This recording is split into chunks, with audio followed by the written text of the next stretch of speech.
And we're back here once again with another episode of the MSK show, and this is going to be episode 352. So I hope you guys had a great day, and I hope you guys have a great weekend that is ahead of you. And in this episode of the MSK show, we have one topic for you guys tonight, and that will be on the new DCU TV series announced earlier this week, actually. And as you guys know, I went to work today and got off, and I got paid today, and I paid some bills. As you guys know, I already paid my rent, so I was pretty much broke. But then I got paid, and I am now filthy fucking rich. Okay, all jokes aside, overall my week's been pretty good, actually. New Yu-Gi-Oh! Master Duel event, so I've been playing a lot of that. The league season is pretty much over, so we're in the off season for that. Players are deciding to be on. Dude, you guys don't know how much games I watch a year between football, basketball, and league. My brain. Keep in mind, I don't really get burnt out. It's just a lot. I'll just say that. So pretty much, so league's over for the rest of the year. The players are just deciding on which teams they want to join, or some are sitting out, or whatever it happens in the off season that typically happens.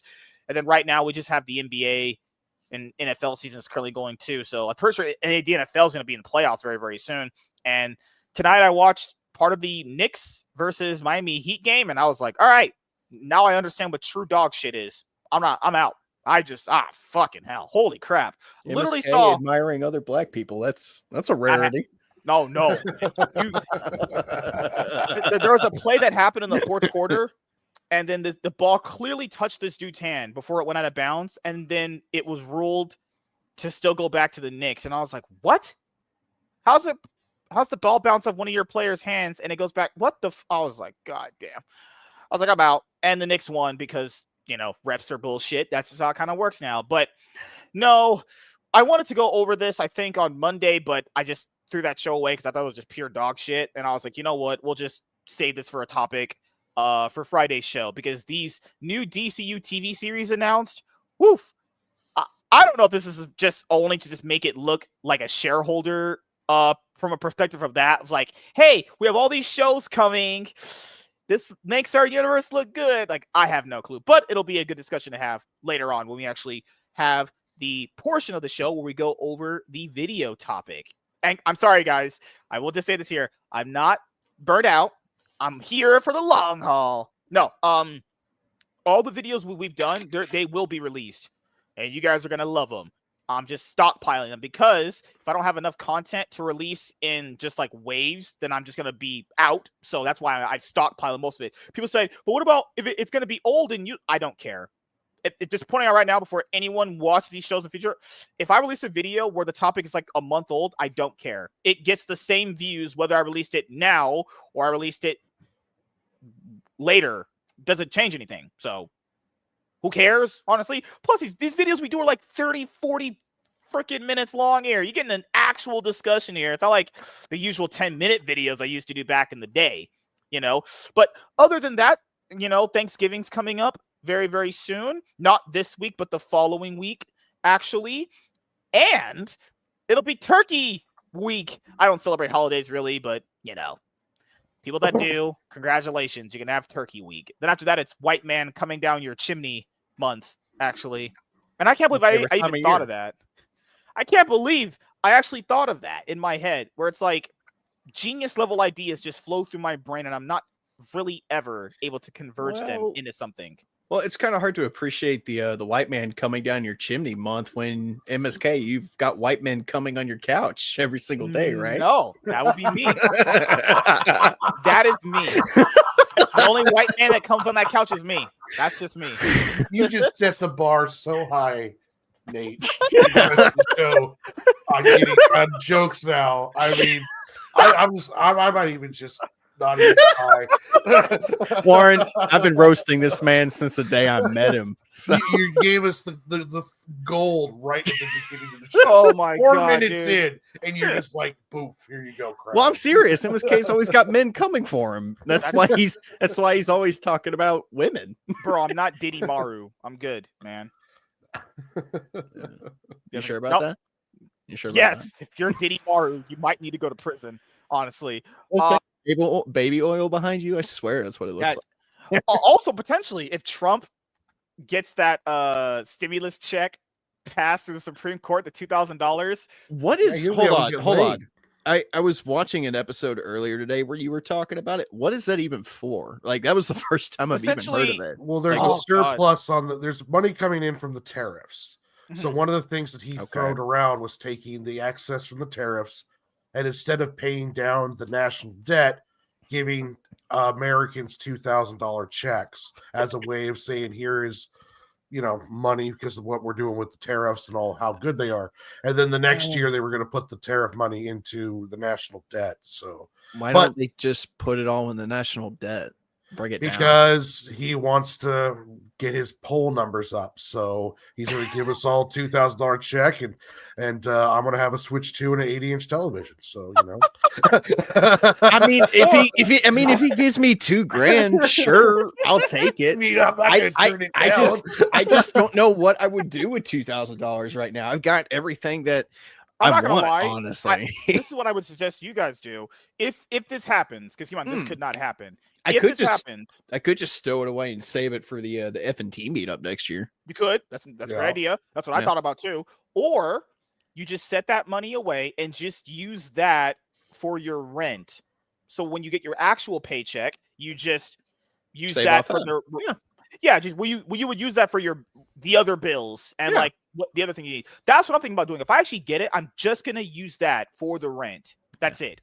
Because I think I don't really because I had the same thought process you just said right there.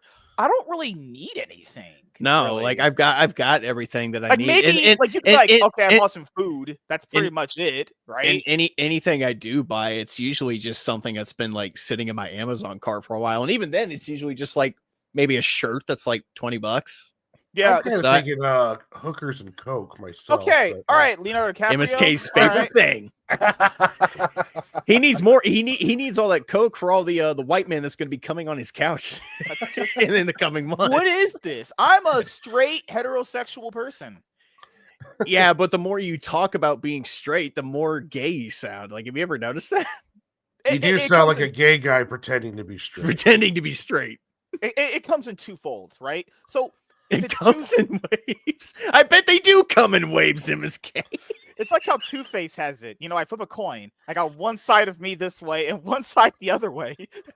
Like, If someone asks MSK if he's gay, and he just goes, "No, I'm not. Not yet."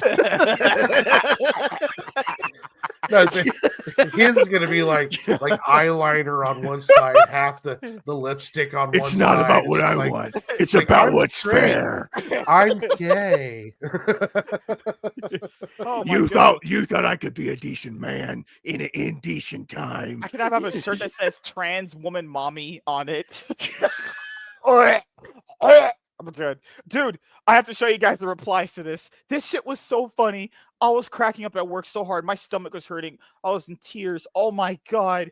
Bro, I truly hate just what people have become on Twitter because it makes me just die in little inside. Like you the way say that like you're surprised. Twitter's always been No. fucking This cesspool, isn't a good way. Trans people are so fucking disgusting that at this point now, when everyone roasts them, God, the replies are disgusting. I'm gonna bring it up right now, but we'll do intros really quickly, and then we'll get into going over some more 10 fun minutes in, we're conversations. just doing intros. Was there a time limit for intros? Honestly, I don't know. There was the one time where we didn't do intros at all. So And that was the running joke. It's like we got to the end and someone was like, "So we're gonna do intros now." I'm not gonna lie. Our schedule is intros, trans bashing, and then DC TV series. And then gay men coming on MSK's couch. This never happened. Him trying to convince us that he's straight when he's clearly not. Oh, God, it's harder man. to believe that he has a couch. I have a couch. He used to have a bed and then it just disappeared. I have a bed. It might be inflated. Not I have a bed. not anymore. Not anymore. You don't. It might be inflated, but I have a bed. Is it in that box in the corner? It might be inflated, but I have a bed. Yeah, we can't forget his horse fetish either. Dude, I saw War Horse one time. God damn. I just accidentally typed it in. My fucking keyboard just happened to put it into my computer without me knowing. I couldn't control it, man. I literally just accidentally just watched War Horse. It's okay, man. It's fine. No? Holy All right. fucking Okay. shit. So, speaking of intros, Lunchbox Comics, which he's Warren, not Wooren. Not Wolverine. No, I can't believe you guys chose the same fucking names. God damn it. They always say great minds I think did the alike. normal route. I didn't do the whole Wolverine type, like where you have to like, contort your face to say it. Oh my god. But how was your week, man? How's things been? Week was good. I went streamed last night and got the second to last page done for issue 4. I'm going to stream tomorrow when I get done with work, probably no later than 7. Yeah. And I am going to finish the last page of art on stream tomorrow. So that's very exciting for me. And I wanted to do it last night, but I was like, I gotta get up at 5 a.m. and it took me like 2 hours to get the second to last page done. So I was like, I'm not even gonna try to embark on that. So I'll do it tomorrow. But yeah, it's been good. I've been up since 5, and since 5 o'clock. Good lord. How are you not dead? Caffeine and weed, pretty much. Coffee and weed. Always the great way to wake up your morning, getting high and having crack. Oh, wake and bake all day long. Oh god. So for anyone that's watching this episode live and not on the replay, Nate just dropped out and all he said was shit. Be back. So I don't know when he'll be back. Maybe his internet just went out. I have no clue. Maybe he just unplugged his router randomly because he just hated being here. Maybe he's secretly conspiring against us and he's going to be joining Comicsgate very, very soon. You never know. Does he even know Comicsgate? He actually does. He actually does a little bit. Just a little bit. Oh, okay. Oh, my I didn't God. know if Nate was in the indie comic book sphere. And if he was, I was going to say, hey, you should probably not let go anymore in here because this is terrible. I'm leaving myself. Dude, you know what's crazy? I don't know if you remember the episode we did it, but I'm pretty sure you did because it was a long time. It was a while ago. We did an episode on that one guy who got all that money, but then basically revealed that he can't deliver the book and he's out of money. Yeah, he was one of the CG Kings. Yeah, and he was essentially just banking on, which I think he was being told, like, oh yeah, you come over here, we'll do one, I'll push it on my people, and you get like 500K easy. And then what did he clear, like 30K? It was like 30, 40K, something. Yeah, and then he couldn't live, and it was just essentially that he's just like, what, like a year later, he's like, the book's not coming out, guys. My bad. And then he was like blaming Kickstarter. It's like crowdfunding is supposed to pay all my bills, so I can just that last part. Just that thing you said. Oh, hey, I know you guys just gave me your hard-earned money that you probably worked 80 plus hours a week for. My bad. No book. What? Yeah, it's just what the fuck? And then he typed that as if like, oh man, these guys will just accept this bullshit because reasons. I just want to let people know this. If you're not in the indie comic world like me and you are, the reason why most people are just hesitant on backing any books on crowdfunding platforms like Indiegogo and Kickstarter, the main reason, the absolute number one reason is they just don't trust that they're going to get the actual book. Oh, yeah. Because, a part of it is a lot of people are just basically built into the system that we've been through like our entire lives, which is you go to a store, any kind of store for any kind of your needs, and you just buy the product, you pay for it, it either gets shipped to you or you go to the store and you pick it up and you get it, right? With this kind of thing, because a lot of people don't actually know this, is that you actually kind of fund the creation of the book from the person you're buying it from. So then you have to trust them with the fact that they got all this money to make the book. All that they actually make. Yes, to be fair, they actually make the book, and then they print the book through a printer. Then they get the book shipped to them. Then they have ship them all out to the people who back the books.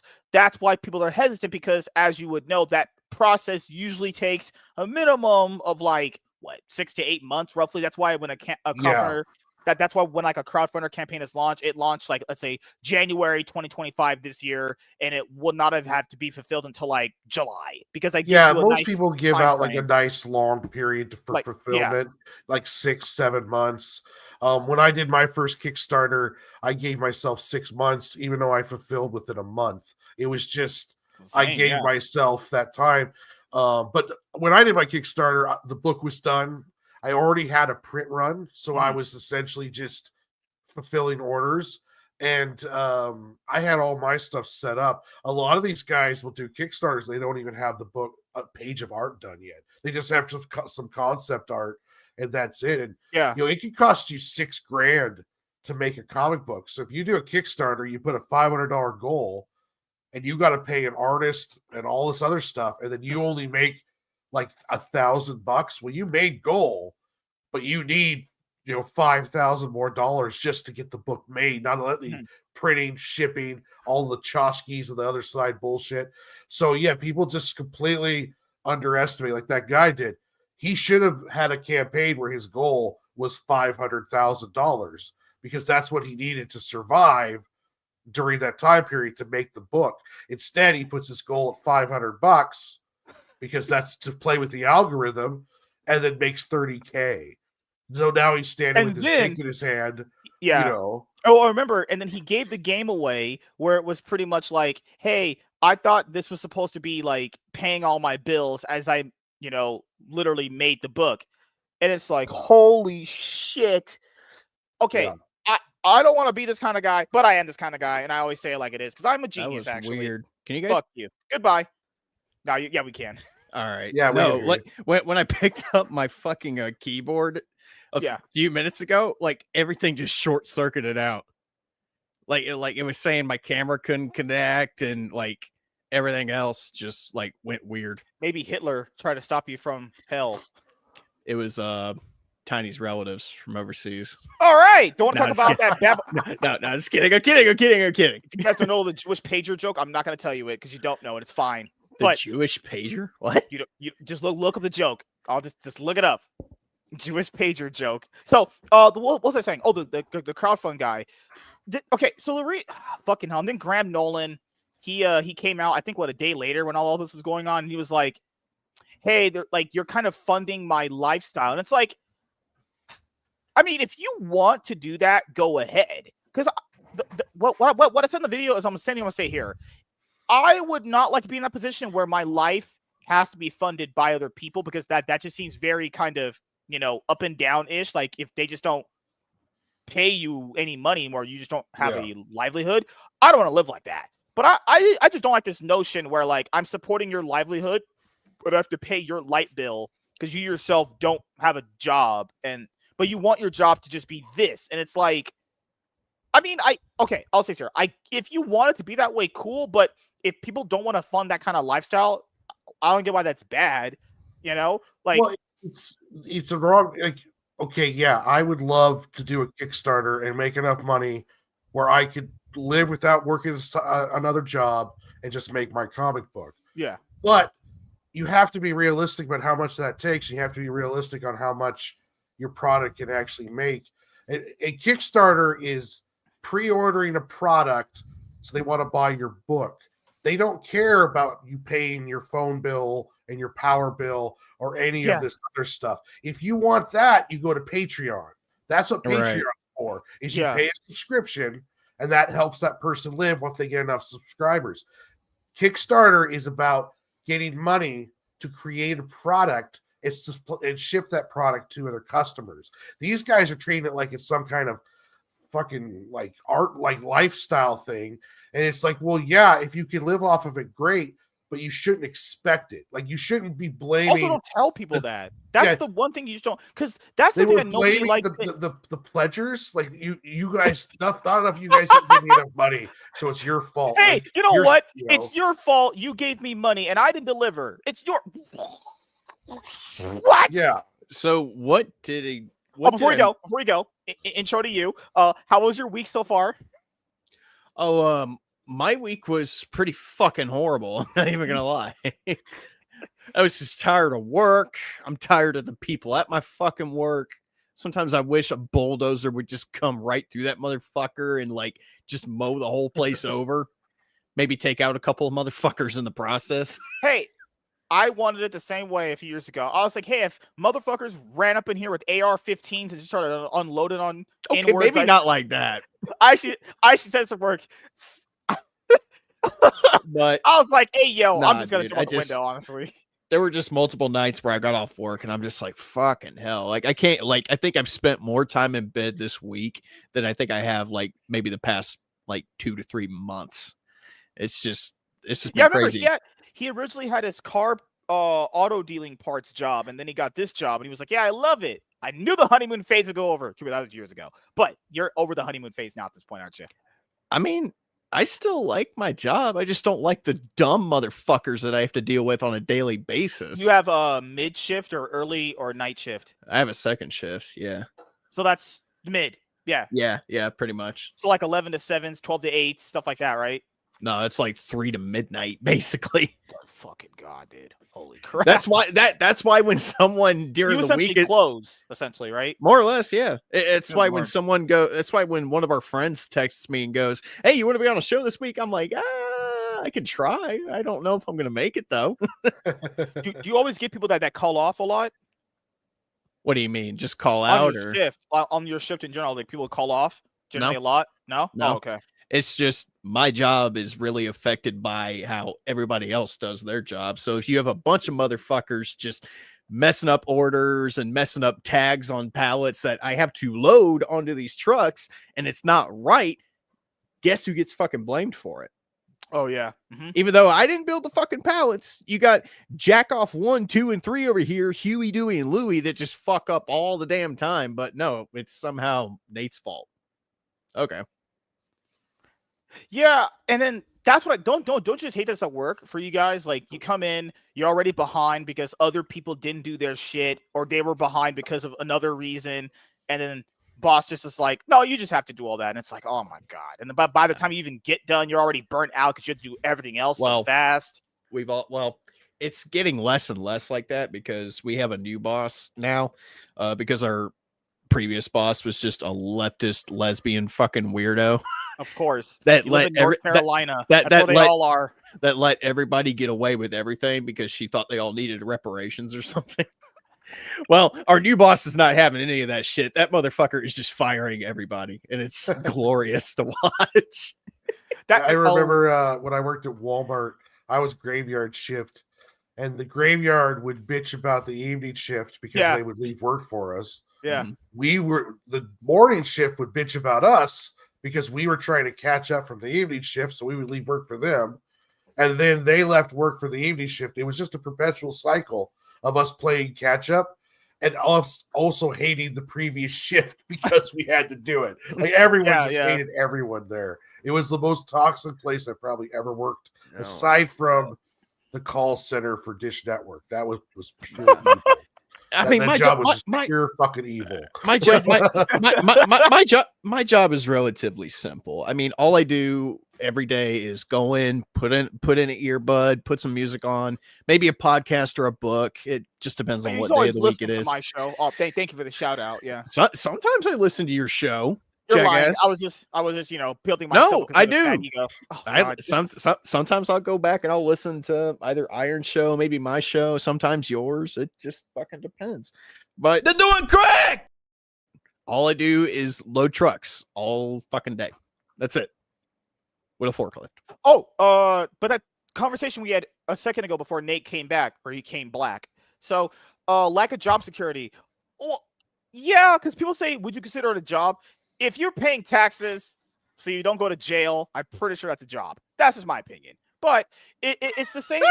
It's the same kind of logic that those Twitch streamers use. So like Pokimane, she was like, I retired my parents. No. Whoa, hold on, stupid bitch. She took them out back and killed them? What? No, it's not Old Yeller. What the fuck?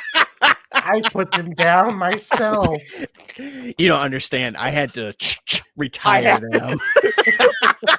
So, like when she's saying things like "I retired my parents," no, bitch, we retired your parents. They're sleeping with the maggots and the worms now. It's like no, like I just don't. There are certain professions, I would say streaming and fucking making comic books. Jesus Christ, there are certain things where, like, if you say a specific thing, people are gonna get a little angry because it's mostly like, Pokemon, you didn't retire your parents. Your Sims did. You didn't do shit. Yes, you kind of make the content itself. You sit there and you stream. Yes, but okay, you're one of her biggest Sims. Come on, bud. I'm not. She's a moron. But and it's like this kind of thing for comic books too. It's like, hey, if you have a fan base that's giving you money for that, that's fine. But I think when you speak about it, people get a little odd about it because it's like, hey, I'm paying you so you can live off of my money, and that people just are going to feel uneasy about that. That's what I'm trying to say. It's nothing bad because it's kind of existed for a long time, but people just don't want to hear about certain things like that because it feels kind of, I don't know, it feels really odd, that you're just living off of someone else's money. Well, the way he handled that whole situation was just terrible. He started blaming the customers. He was blaming the fact that he didn't make enough money, and that, like, okay, it sounds like DSP gaming. Like, I get that he feels that he should have made it, or he wants to make enough money in his book so that way he can fund his life for a year, and then he can make the book and then hopefully do another Kickstarter and never have to do any kind of day job again. That's great, but you don't blame the customers when you put out your product and it doesn't reach that expectation.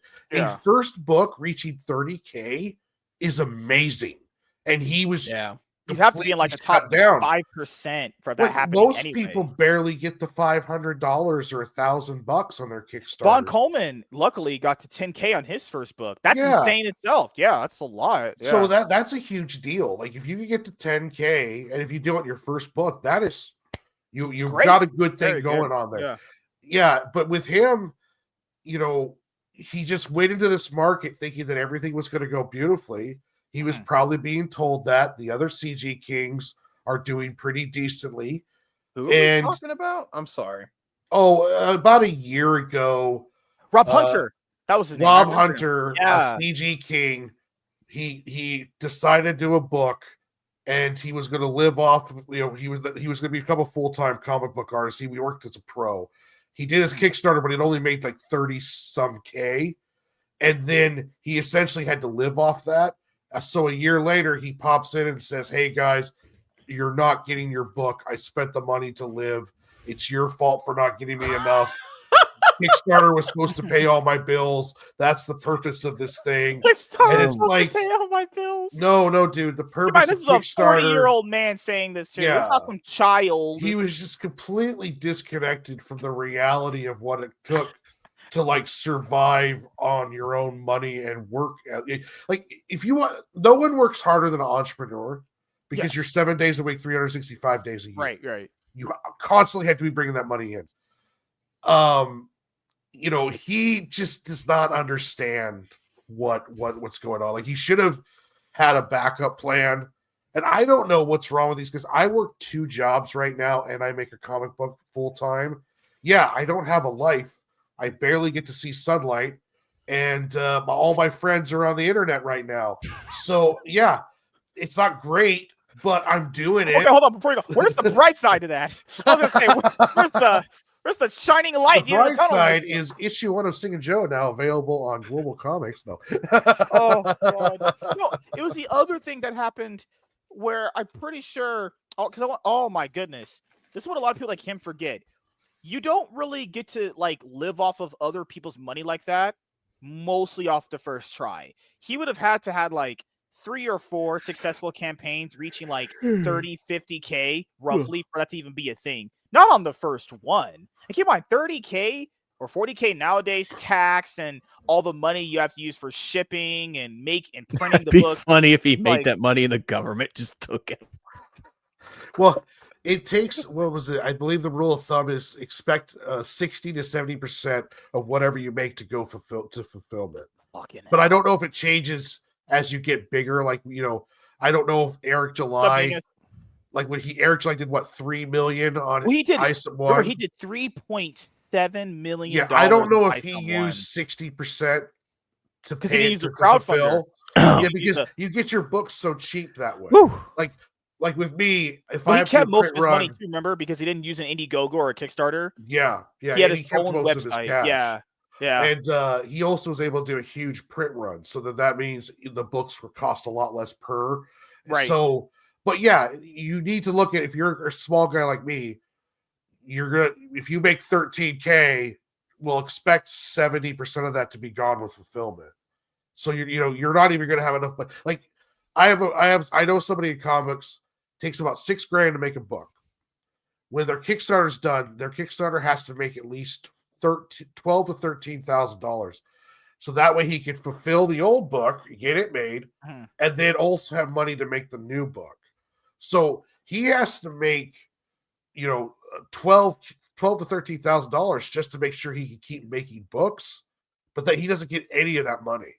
So like even at 30,000, he's only going to get like maybe $8,000 to $9,000 of that in his pocket, maybe. The rest of it's going to go to fulfillment, and guess what? That $8,000 or $9,000 is going to go to the next book. So it's like, you need to make, if you needed $40,000 a year to live off of, your comic books need to be bringing in close to $140K. Yeah, you would have to bring in like the EVS numbers for that to even be a possible lifestyle that you would even choose to entertain, or the Billy Tucci numbers that he regularly brings in. Like Graham Nolan's newest campaign, I heard, is not doing as well. But this is something I told Graham, because he did it through Compass Comics. Because like we know that that's his second Twitter handle for his comic business. I don't get why he doesn't push that he's the co-creator of Bane more. I told him on this. I was like, hey, if you want more people to be interested in you, you put this on your advertising when you're doing it on social media. Hey, I'm the guy who helped create Bane, one of Batman's biggest, baddest villains in like the last fucking 40, 50 years. Then when people know that, they're going to go, damn, you created Bane. You're a fucking genius. I want to support you. That's how the average dumb motherfucker thinks, honestly. They just do. He needs to push he created Bane more, and he had a big impact potentially in that Nightfall arc, actually. I think he drew some of the art for that series, or someone else. Doesn't matter. He needs to push he made Bane more, is the thing, right? More people would know him from that than the stuff he's doing right now. But because the stuff he's doing right now is going to cap out. It caps. So just amount of people that know that he does this, right? But if people know that he co-created Bane for DC, then you're good. He doesn't tell people that? It's not like he doesn't push it enough. I don't feel like he does. I just don't see him pushing enough at all, Like, but keep in mind, if one of Warren's comic campaigns hit $100,000, I'd be like, hey, can I get some reparations? Like, hey, I ain't fucking working no day job if I make $100,000, because my cheap ass can live off of quite a little bit of cat money. So if I ever got up to those numbers, that'd be great. But it's going to take me for a long time of building, and a lot more than just the volume 1 of Sig and Joe, which will be available at the end of the year. Just more than that, I'm going to have to keep producing. And I also have to produce, like, if I could produce 3 graphic novels a year, and each of those graphic novels did 30K, did about 40 to 50K, then I could probably survive on my own. Yeah, but that is so much fucking work. Oh my god. Oh. Goodness gracious. But you could build out a lucrative website for your comic books too. Like a nice looking website too. I need content, so I need to have more books, and I also need to have more of an audience. But that's what I'm doing now by clout chasing you and clout chasing everyone else and trying to build up this audience, kissing all your guys' asses. So. No, I'm bad at it too. Like my cloud is kind of ran dry at this point. I've gotten very far behind on what I used to be and content I used to produce. I have been thinking about maybe kind of like going back to doing solo-ish videos again, but people generally like it more when we have the conversations on the show where these can be the videos, because you get to see all the other different perspectives. Aren't the short videos better for the algorithm? Like if you did like 5-minute videos and dropped them and help out? Yeah, it probably is, but people just like it when we have the conversations more. And I've gotten used to it too, like asking you guys because when I do videos like that, people always got mad when I didn't present their perspective. It's like, dude, I'm not going to present your perspective. I'm presenting my own based off of literally, I don't know, God forbid, knowing this stuff. I'm just gonna, because people are fucking weird, dude. Like, that's one of the reasons why it was just better for me to have you guys on the show, because if you're here, you could be like, hey, MSK. He's using us. He just admitted it. Yep. Or who's the clout chaser now? Yeah. keep in mind, hey, given how slavery worked, you guys, I'm joking. But no, because you guys were telling me, hey, MSK, in this topic, hey, you forgot this. And you're right, that's good. Glad we can go over this right now. Even if it makes the video longer, I don't care. As long We as tell it's you that, covered. and then you still never do it. Because I hated when I did videos and I always forgot something. Like you did a news video, and you're like, "Fuck, I missed that very important thing I wanted to go over," and you can't cover it again because MSK, it's you've the been window. talking about sucking cock for the past 50 minutes. Let's actually do the topic. Okay, but before that, yeah, One of the shows, MSK was like, I want to start the topic in like 10 minutes. Warren, I want you to hit the private chat and like alert me. And I'm in there like, dude, 10 minutes. Dude, topic. And meanwhile, he's talking about how crusty his couch is. Yeah. hey, socks don't get Looney pregnant on their own. Tunes or Okay, so speaking of Looney Tunes, Oh, Oh God, here we go. this is meant to be funny. Okay, so Pop Crave, which is I whatever. just saw this like not even a They're second having ago. a Looney Tune Awareness Week. I'm not gonna lie, isn't every week Looney Tune Awareness Week with these crazy deranged fucks? But the comments They were have like absolutely hilarious. They have like a whole month, but we can't get a whole month for our veterans somehow. Right? This is the usual reaction I have. Damn, that puts the Exorcist to shame. Good. God.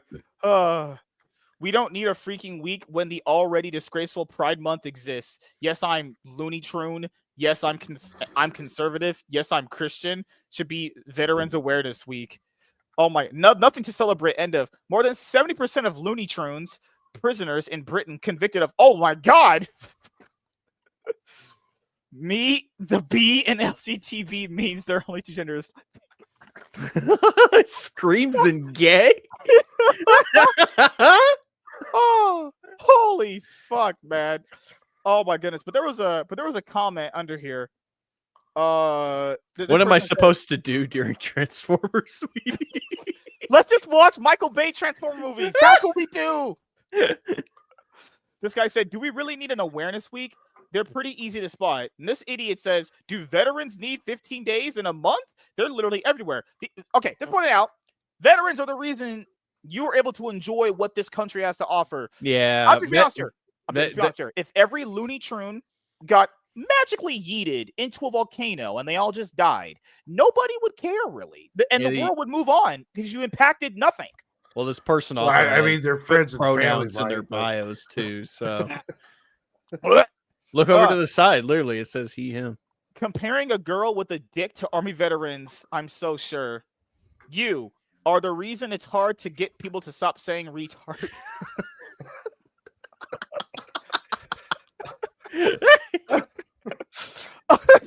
Okay.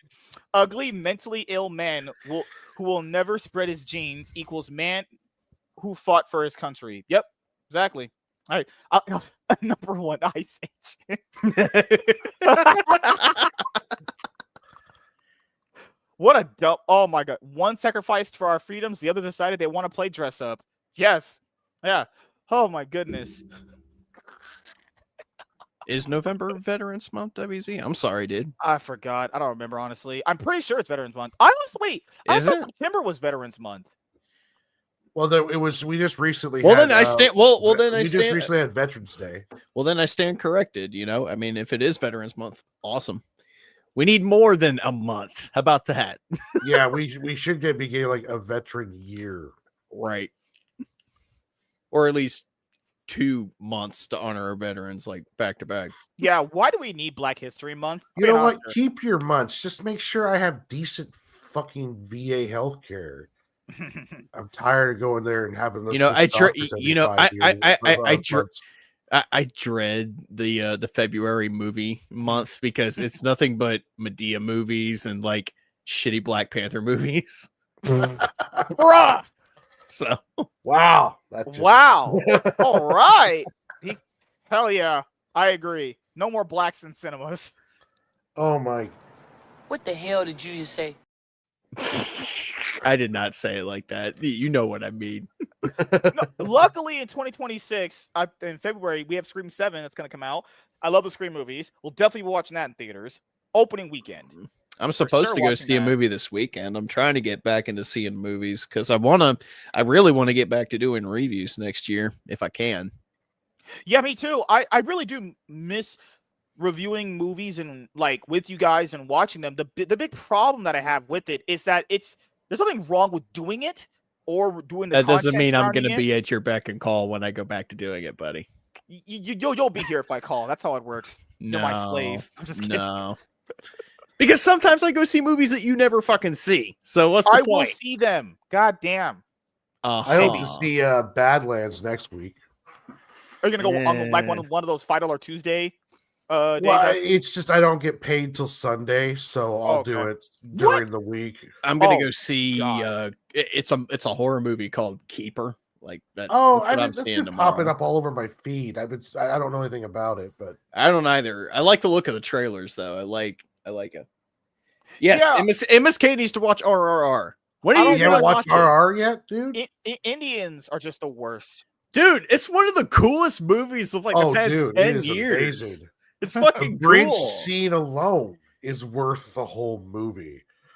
And it's actually got an Indian dance number in it that I don't hate. Yeah, it's just the big problem with reviewing movies is I like to review movies from like the beginning. So I have my thoughts on each movie because people are always going to ask like, what did you think about this specific movie or this specific movie in the franchise? That's why when we do them, I kind of like to make sure our movie projects are kind of done before that newest one comes out. Usually like 2 weeks beforehand. So we're just in that grind mode every week, every day. Watch party. Okay, movie's done. Who's going to review it with me? Or I do it by myself, which is fine, right? Do it yourself, kid. Can you live stream a watch party? Is that you just can't play audio? It would literally just be me sitting in front of my computer answering you guys' questions. That would be just it.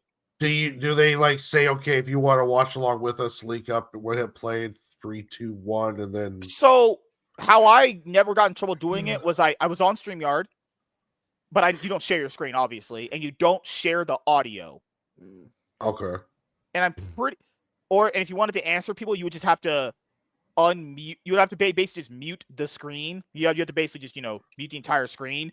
But it's like, I don't know if I want to do that anymore. If I'm watching a movie, I'll probably just watch it without streaming it because I don't need to stream watching a movie. That's just kind of weird to me. I did it before. I didn't really change my experience of it. People would, because the problem with that is that when I watch the movie, people are going to ask me questions on it. And it's like, I want to kind of just be enthralled and be in the experience of watching a movie. So that's probably the only content I won't stream anymore. Just watch parties. It's kind of just unless like people do it on TikTok, but TikTok doesn't care about copyright. Like their copyright protection or awareness. If I just did really it on bad, Rumble, so like if I did it, it wouldn't be here. So I think the last watch party I did was with Selena, and we watched Shark Night 3D. That's a fun shark movie, but the problem is I don't want to do. How the fuck did you convince Selena to watch that with you? Do like shark movies? Unlike you, uncultured swine's ear. But so what I'm thinking about doing is maybe I just do it on Rumble because Rumble doesn't care. But the problem with that is I can't. Well, then no one's gonna watch it. Yeah, because Rumble's fucking horse shit, and then you can't really do it on Twitter because they'll have copyright, and then you'll have Twitch, which for sure won't let you do it. So the only places to do it is like what Lab said is with Discord. But I don't want to watch movies around you guys because you guys might try to grab my balls. If you're not going to have fun doing it, there's no reason to do it. I'm just not into doing like watch parties. I'm starting to think YouTube's kind of dead when it comes to like massive growth. I don't know if it's isn't even as possible now as it used to be. I've heard a lot of people talking about how it's just kind of, I don't know, it's not dead because there's still a lot of people on it, but the ability for someone small like us to build up big, is that still there? Did you watch those Clownfish TV videos where they're going over like how YouTube's been changing and it's going to be changing more often? Yeah, I've seen those. I'm not going to lie. Even before I watched those videos, I knew it was happening a long time ago. There were so many changes. And they even said that apparently shorts accounted for more content watched than long form content. But then again, what do they consider long form? Because wouldn't 10 minutes be considered the bare minimum long form? Right? I would imagine. I mean, I know shorts are the big kind of deal, but I have never really tried to make a YouTube short.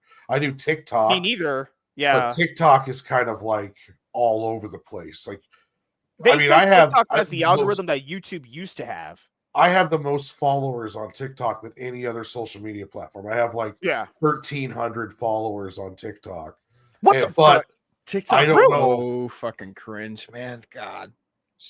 Oh yeah, but the live streaming is not great. The video format. I mean, they allow 10-minute videos now, so you could do more long form stuff. But what is nice though is they don't give a shit about copyright. Like if I'm doing a drawing live stream, I'll play whatever music I want. No, I've never been hit. The only time I was hit is when I said I was smoking weed.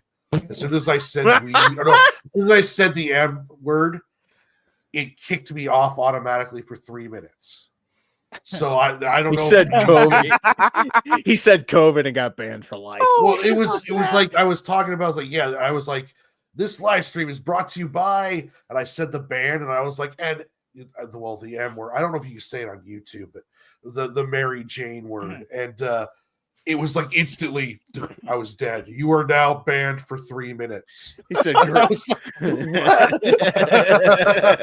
he said, "Great mother of ganja, just banned." No. Oh, so with my new, so speaking of TikTok, with my, I said I needed a new phone with more gigabyte space. I can actually do TikTok now. And I've heard you say you had some very good luck with it. Yeah, TikTok has the most natural algorithm I've experienced so far. Everything else seems to be pay for play, and I don't get YouTube. MSK and TikTok. That is two things that do not need to go together. Very natural, and I have it right here. I got it. What takes me make my first video? Hey guys, I'm white, black, and I'm not a. What you need to do is you need to download it on your PC. You need to sign in and try to go live. Because they're allowing people to go live super early. It requires 10,000 followers to go live on PC. But my buddy signed up, and what TikTok does is they randomly give people the ability to go live if they don't have enough followers. Like I was able to go live on the phone, which only requires 1,000 at 600 followers. My buddy signed up for TikTok, was on there for 3 days on the PC, and they let him go live. So he was able to go live from his PC, and when I try to do it, it tells me I need 10,000 followers. So I'll ask you this: Do you think that you've seen somewhat organic growth on TikTok, like consistently, if you were to just throw up videos? No, it was, but then after I got to 1,000, I got throttled. So I don't know if I did something. I don't know if the algorithm changed, or they have a monetization thing too, where I notice if they say if you could pay money to boost a post, the only way to boost a post is to pay money. Like they will like Facebook. I have 600 followers on Facebook. I can do a post and maybe 5 of them will see it. If I pay money, everybody sees it. So it's all pay to play. So I'm pretty sure TikTok's not that far off from going either. I've noticed it's kind of slowed down, but I still get 300 to 400 views per video. I just need to be more consistent. I think that's the big part of it is like when I had a YouTube channel, maybe back in the day, allegedly in Minecraft, how I got my biggest growth was I just kept doing it. You essentially, I'm not gonna lie, you do have to become what the MCU has in the last recent 5 years. You just have to keep churning out stuff if you want to get to that level. And then when you get to that level, you have to keep churning even more stuff.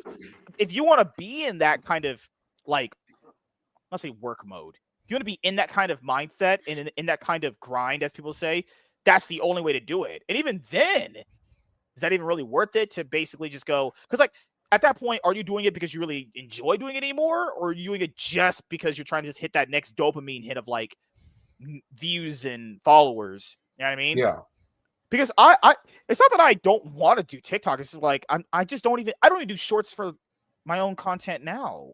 You know? Well, I was hoping that because TikTok has a store integrated, and I was hoping that I could find readers to buy my comic book. What I really learned on there was that the successful comic book guys, like they have to have like 10,000 followers to monetize 100 of them. Yeah.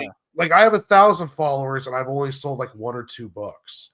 Because just because you have 1,000 people looking at your stuff doesn't mean any of them are going to want to buy anything that you're making.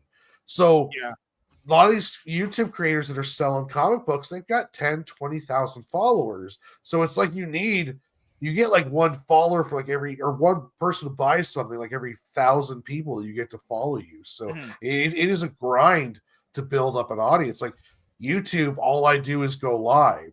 So I'm at 51 or 52 followers, and I haven't gained a follower in like 2 months. So I'm going to have to do either shorts or do like 5-6 minute videos of certain topics and try to see if I can this is what I was going to generate some more eyes on me than just doing live streams. Well, though, if you just, because I think a lot of people come into this now thinking that if you just do a bunch of live streams, it'll kind of grow you. It can't. Honestly, I even stopped technically growing when I just did more live streams. Honestly, I just got lazy, so I just pivoted to doing that. Yeah. The only growth I ever got was when I did videos. It's the only growth I ever got. The biggest live streams we ever even had here, maybe added like 5 subs. Dude, even when I did even the Cloud9 podcast, when it comes to like Worlds time, which is the biggest viewership for League, maybe gain like 5 subs here and there. I don't really get subs off live content. The only time I ever grew in subs like consistently was just doing videos. That's why I prioritize doing the videos, because those can be used for gaining subs. You use videos for gaining subs to have when people watch your live streams. Because to be fair, like live stream, you gotta look. You have to look at it this way. Live streaming is a long form of content that someone has to basically kind of jump into, and it's like a harder barrier of entry. When you make a 10-minute video or a 5-minute video, that's a much more easier barrier of entry for someone. It just always will be, and you use that shorter barrier of entry to get them into your longer barrier of entry with your live form content. Yeah. That's how that's what's always worked for me. Even this clout chasing bastard down there. A lot of his best views and videos came from his movie. Are you guys still using hashtags and shit? I always do. Oh, they said it works. I'll be honest here. I've used them for up at this point. I just can't stop.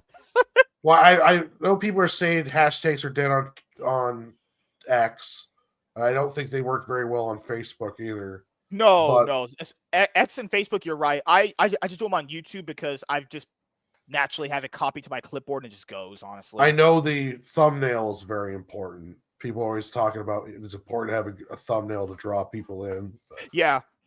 I mean, yeah, I agree with this too. Like, live doesn't really get you sub. Yeah, fucking hell. Like, honestly, the only live streams that have really generated me any type of subtraction is my Yu-Gi-Oh! Master Duel ones, because people kind of know me from my Yu-Gi-Oh! Days. But that's only because I built up an audience from a past thing where that's able to even be a thing. Because someone will go back like, hey, aren't you that rich top G Riz Master from Yu-Gi-Oh! Days? I'm like, yes, sir, I am. Actually. I don't think anyone's ever said that. Hey, are you that hateful dude I saw on the internet spewing all that crazy shit? Aren't you that guy? Wait a minute. Aren't you that guy that's always talking about dudes coming on his couch? Like, what's never happened? What's going on there? Fake news actually here tonight. But no, like, to me, it also depends on, are there certain goals you want to hit? Because for me, because someone asked me, are you going to upload on your comic book channel? It's not about uploading on the comic book channel. I like uploading comic book content. I love reviewing them and everything. The problem here with doing it is honestly just I've gotten really busy. Like even on my comic book content, like the videos that we did with like me, you, Lapsed, and Savage Dad all did way better than the streams. And keep in mind, I haven't streamed that much on that channel, but just the views and subtraction, all that came from videos. All of it did. I didn't gain a single new sub from streaming on there. Keep in mind, I only streamed on there because it would give that channel consistent content once a week without having to make a video. But when I get back to the point of pumping out those videos, yeah, that would only be for gaining subs. I don't do this to gain subs. I just do this because I just like doing this more. Because like with recording videos, it's not that I don't like doing it. It's just more like I'm sitting here by myself. I do an intro, I talk, then I just kind of end it. Then I edit the video, I put it out. It's like, kind of. I'm not over that. I just enjoy having the discussion. Yeah, and other. I just got to figure out like what I want to do, because if I'm going to spend time making videos, I got to find something kind of fun and. What you should do, since you have an art channel, is you could do a how-to. So A lot of people do, but it's. I guess I could make short ones you because need the best generic content to lure people in. If you're that, Yeah. if you're at that level, so you'd be like, what's the best intro to a series? How to make a comic book from start or from scratch? You say, yeah, how to start getting into making a comic book, something like that. yeah, And then and you then could start have that making as like a series. Then you could also do a series on how you actually do a panel. You could do a series on how you actually do your I forgot the terminology. It's inks, your pencils and inks, right?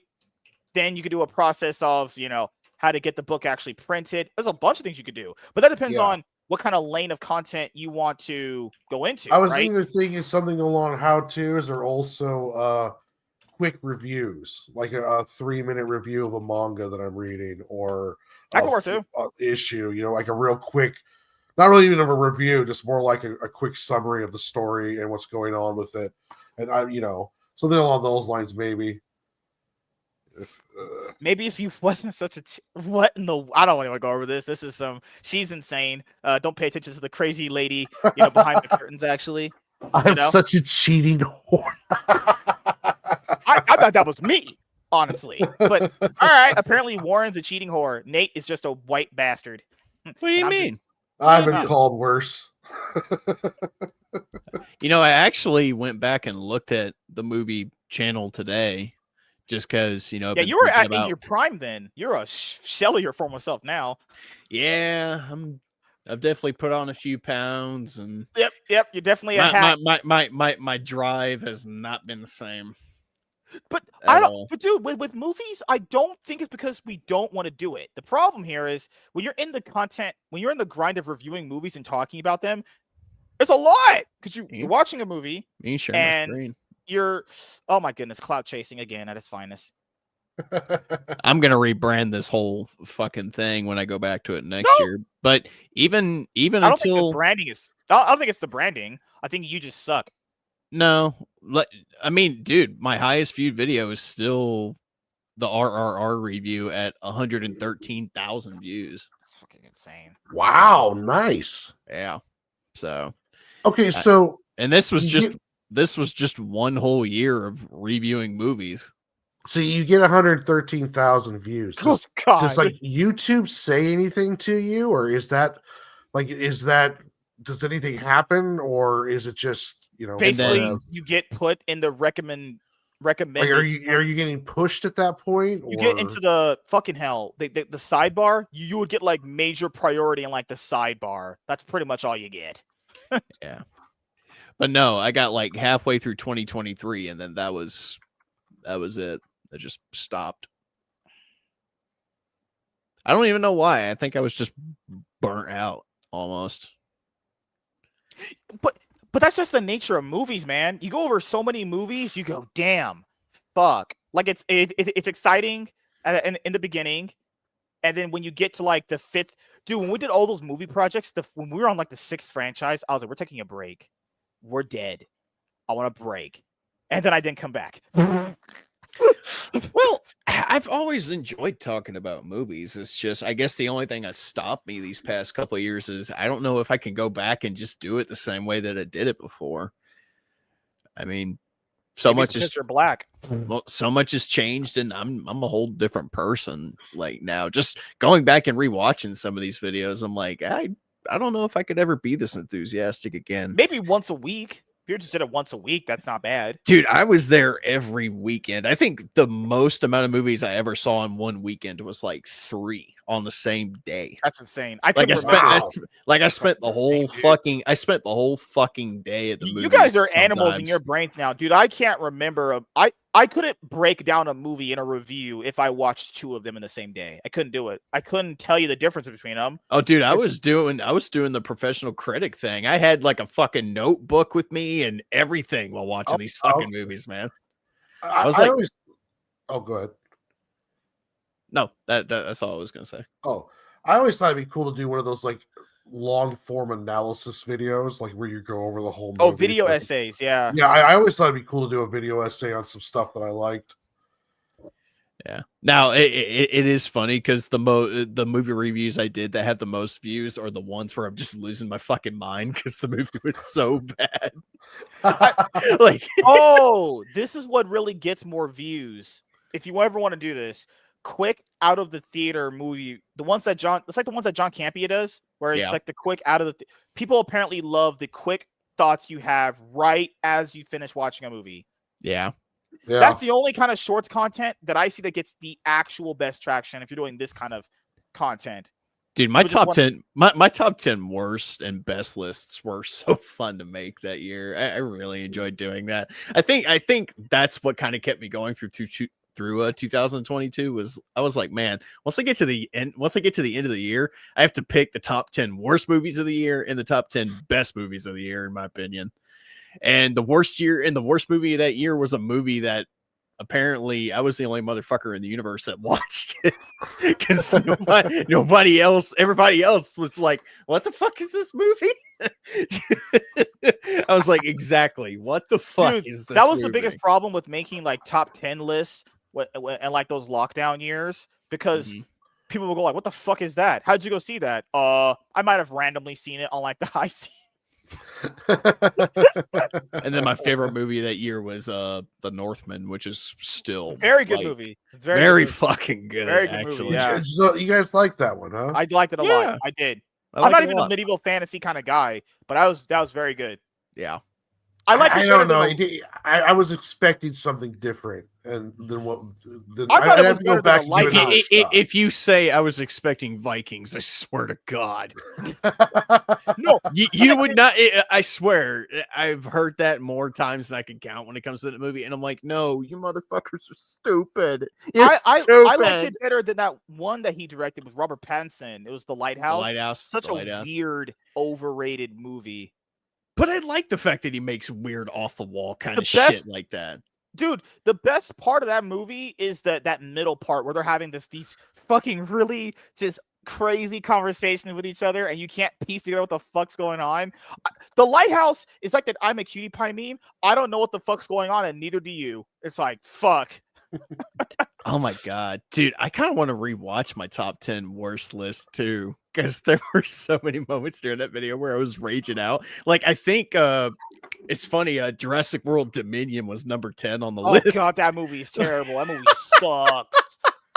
Holy fuck! It is that was movie so trash. bad. Oh my God. Oh my god, think- man. We were I in the think- trenches. I think That's- I think Firestarter was on the list too. Fucking Isn't that the movie that Wait, King is Kong that the released remake? Day and Date? It's That's the remake, yeah. Oh, It yeah, made yeah. like $10 million. yeah. And then I think Fantastic Beasts 3 was on the list as well. Like there was Wow. a lot of bad Dude, movies remember in how- 2022. I think when you first came on to the show back in the day in my pre-New 52 life, actually. Yeah, So- it was when Doctor Strange Multiverse of Madness came No, out. after that, remember where I saw the trailer for Transformers Rise of the Beast, and I was Uh-huh. like, this is because the marketing was like, this is different from the Michael Bay stuff. I was like, no, it's not. This is the same shit. Mm-hmm. And then it was the same shit. Yeah. God, did that? Oh Yeah. my god! I- They're like, this is because I was like, new trilogy, new director. Okay, entertain me. No, What- it was what- just as what- bad. What did happen that made me stop? I'm trying to think back. Like, why did What I was the last stop? movie you watched? The last one I reviewed, like officially, was The Last Voyage of the Demeter. Not a bad movie. I really That like one that was not movie. a bad movie. That's Yeah, the it was- Dracula one where they're getting terrorized on that, Yeah. that boat, right? Yeah. Yeah. Not a bad movie. I actually really like that movie. Yeah, that was the last one I reviewed. I actually got 106 views on that one as of 2 years ago. Just why? Why? Can you not be yourself? I can't win tonight, MSK. for I can't win tonight. You're Uh, ugly. You're disgusting. I'm going to kill you. Give me $200. Now that I think about it, I think that was right around the end, like right before I left my last job. Because I don't know if you remember how I was talking about just how depressed I was and just how Yeah. defeated I was at that fucking job. Like that job just sucked all the enjoyment out of my fucking life. I think that's probably why I stopped. I didn't have the energy to do anything. Like it just got so bad. And even then, like after I left that job, I still struggled with just finding my drive for anything. Like I didn't want to do anything. I just wanted to come home and fucking sleep all the time. Yeah, I think after you watch that many movies, that shit starts melting in your brain all the same. Here's the thing. I really want to do it next year. Like I'm really having a lot of thoughts about going back just because on my Facebook page, I've been getting like notifications for like just older videos that I posted to there in the past. And I'm like, damn, those were really some good times. I'd really like to do that again, but it's like Hollywood's in such a bad stage. Like, is the enjoyment I get about sticking to like only reviewing Netflix movies? No, all those lines. Is that talk about being depressed? Watching those would make you more depressed. That actually might give you stage 5 depression. Well, it would be cheaper. It would be easier. Yeah, because I see there's people that will review stuff like that comes out on streaming. They only do streaming reviews. So I mean, it would be easier. Dude, it's funny you brought up Rise of the Beasts. I took a fat fucking shit all over the movie when I reviewed it. Oh my god. I think I liked the Flash more than I liked Rise of the Beasts. The problem with the movie is like, oh my god, that movie is it's one of those movies where it's like a girl who blue balls you and you kind of think you're gonna blow her back out, but in reality you just get a boner that you just can't blow into. What was the first movie I saw in 2023? Oh, it was Megan. That was the first movie I reviewed that year. How was that? It was not terrible, but it wasn't kind of what I thought it was going to be either. Okay. It's not, I mean, it's not like a hardcore, like if you're going into it expecting Chucky, you're not going to get that. I mean, there's not that much blood in it. And really the only kind of, the only tense moments that come out of it are from you just kind of wondering what the fuck this animatronic is going to do. I mean, the second one looked like a comedy almost. Yeah, comedy. It turned into a straight up action comedy. I still haven't seen the second one yet. I did see what else did I see in the beginning? M. Night Shyamalan's more recent movie before that other one me and you reviewed, MSK, Knock at the Cabin. Knock at the Cabin. That was with Dave Bautista, yeah. Oh, how was that one? I didn't hate it. It wasn't bad. It's kind of predictable as to what they're doing, though. I will say that because you look at these 4 strangers that show up talking about the end of the world. It's like, motherfucker, you're clearly the 4 horsemen of the apocalypse. Like, come on. Yeah, the problem with that trailer, if you watch that trailer in theaters, you already kind of got the twist. It's right there. It's like, fucking hell. Movie trailers and revealing everything just never cease to amaze me. Did you guys watch his daughter's movie with Josh Hartnett? Which one? What was it called? It was the one where Josh Hartnett's the serial killer and takes his daughter to the concert. No, that's Trap. Yeah, that movie's horrible. Yeah, we did. We did talk about that. What a trash movie. I thought the ending was terrible. Here's the thing: I liked parts of it. The first hour of that movie was genuinely good, in my opinion. I thought because I mean you already know from the trailers that the guy's the killer, so the tense part of the movie comes from okay, how is he going to get out of this situation? You know, you're kind of rooting for him to a point for him to get out of the situation, and once he gets out, the movie just kind of goes downhill. It's almost like okay, we did what we set out to do, and now we have another 30 minutes we can use. What do we do now? And it just kind of felt like by the end they really didn't know what the fuck they were doing or where to take the movie. I think when he got arrested the first time, it should have ended there. Yeah, that should have been the ending of it, but they kept on going, and it was just. And then, oh my god, that twist! Oh god, I will say, if you watch the trailers, the trailer was very, very convincing on getting you to go to the theaters to watch it. That was my issue with the movie. The issue with the movie is when you watch the trailer and you realize you kind of saw the entire movie, at least the first 2 halves of it. You know what? Trailer. Can we watch this video live on your stream? No. I kind of want to watch my top 10 worst list for 2022. No, but you it's only 10 minutes. Come on. You watched Minions: The Rise of Gru. That's pure cinema. Hold on. Did I watch that? Hold on. I'm going back. Oh God, Paws of Fury, The Legend of Nope. Fuck that movie. God damn, dude, I forgot I love the part in Trap where the wife knows I did see Minions: The Rise of Gru. What did I do not look happy in that. I do not look happy in that thumbnail. Hold on, I'm sharing my screen. I look fucking exhausted in that thumbnail. Look at me right there. Look at that. Look at that great piece of cinema right there. Oh Holy my crap. god. You watched Lightyear. Yeah, my opinion on it has gotten a lot more sour the more I thought about it. Like, I don't hate the movie. I think it's just it came out, I'll be honest here, it came out better than what I thought it was, but I could understand why people didn't get the premise of it because the trailers were so confusing. yeah, it was weird movie. Dude, Fall was fucking crazy. This one? Oh my god. Aren't they gonna make a Fall 2? And it's like, what? How do you fall again? That's where those two chicks get caught up on top. Oh yeah, that one looked terrible. I saw that in a movie by myself. I was like, I already have fear fuck of heights out as watching it the whole is. thing. I was like, no, I don't need to watch. 3,000 Years of Longing. How can I sum up that movie? Tilda Swinton just wants to fuck a genie, played by Idris Elba. That's literally the whole movie. Oh my god. Smile. Good. Barbarian. Pearl. The Woman King. Wait. I forgot the Woman King was even a thing. Pearl's the one where basically they try to recreate like 80s slashers with like a bunch of retards. And that scene where that white guy is coaching that black guy on how to fuck that girl, and it's like whole like, hey, if I could coach this guy during a sex scene, that the sex scenes were pretty good in that movie. MSK, our favorite movie from that year, Halloween Ends. You remember that? Oh, fuck that movie, dude. Fuck that movie. I'm not gonna lie. I was looking at that knife, just going, I don't know what's worse, that one or the one before, because the one before it was truly some dog shit. I think Halloween Ends is worse. Dude, at least Halloween Kills has got some kills in it and some stuff in it that Halloween really Kills like. Nearly broke my brain. In my opinion, this is me. That Halloween movie has the worst movie ending it ever made. That movie is truly the worst piece of shit on this planet. The Menu is one of the most fucked up movies from that year. I really like on its Taylor Joy, I think, actually. Yeah, it's got Ray Fiennes and Nicholas Hoult in it. That 1776 really. She said she watched the movie like 1,000 times. It's a good movie. I liked it. Oh, okay. Till was fucking wow.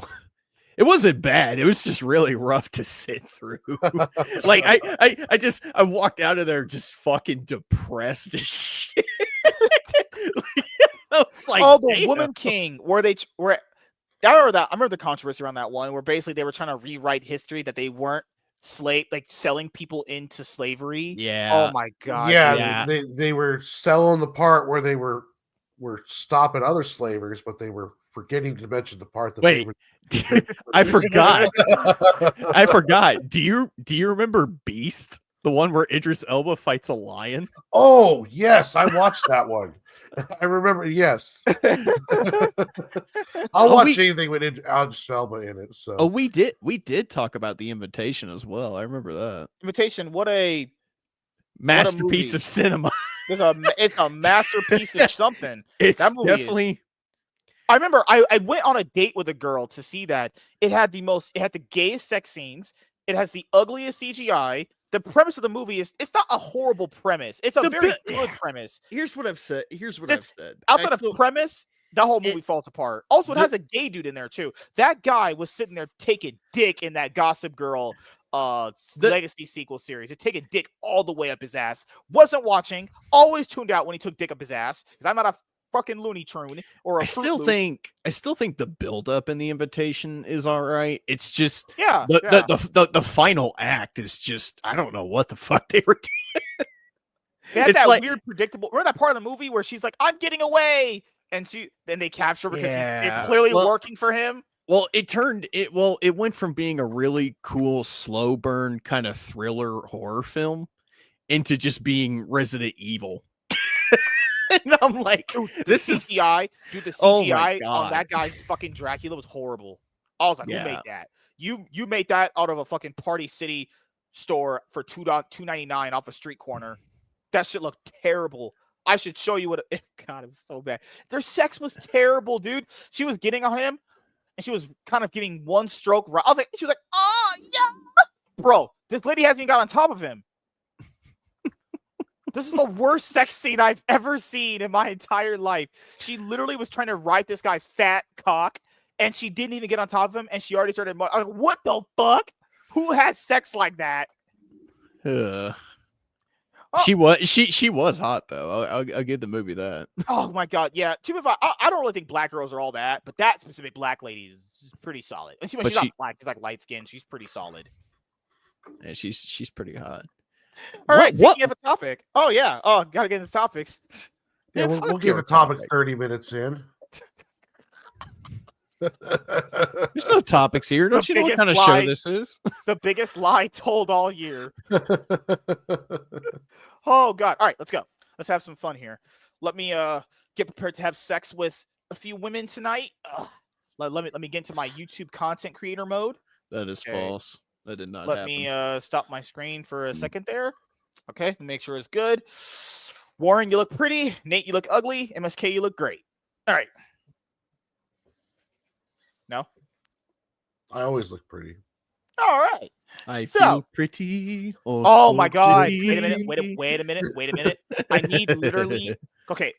I'm not stopping the video. This is something that actually it needs to be there because I actually bookmarked this for DCU and James Gunn and everything. This actually needs to be there because it kind of brings a little bit of a perspective to what was announced versus like what we actually have right now currently. Because I needed to find someone that had like the stuff that he initially announced to the shit that we're getting actually now. Someone just said, let's be honest here, gun through this window. What? What happened? Remember that original video he did, like the whole Gods and Monsters chapter? A motherfucker said, bro, let's be honest here, he threw that shit out the window. Oh god. MSK looks like a great homeless man on the final stage of homelessness. I pay my rent. Yeah, but with the hair, but with that haircut, can you blame motherfuckers for thinking you're homeless? Not necessarily. I am black. So, all right. Not every black person's homeless, you idiot. All right. The hell did you just say? Black reporting blacks on these episodes? It's not possible. Okay, I got it, bro. I just unintentionally laughed out loud when that motherfucker said James yeeted that sketch.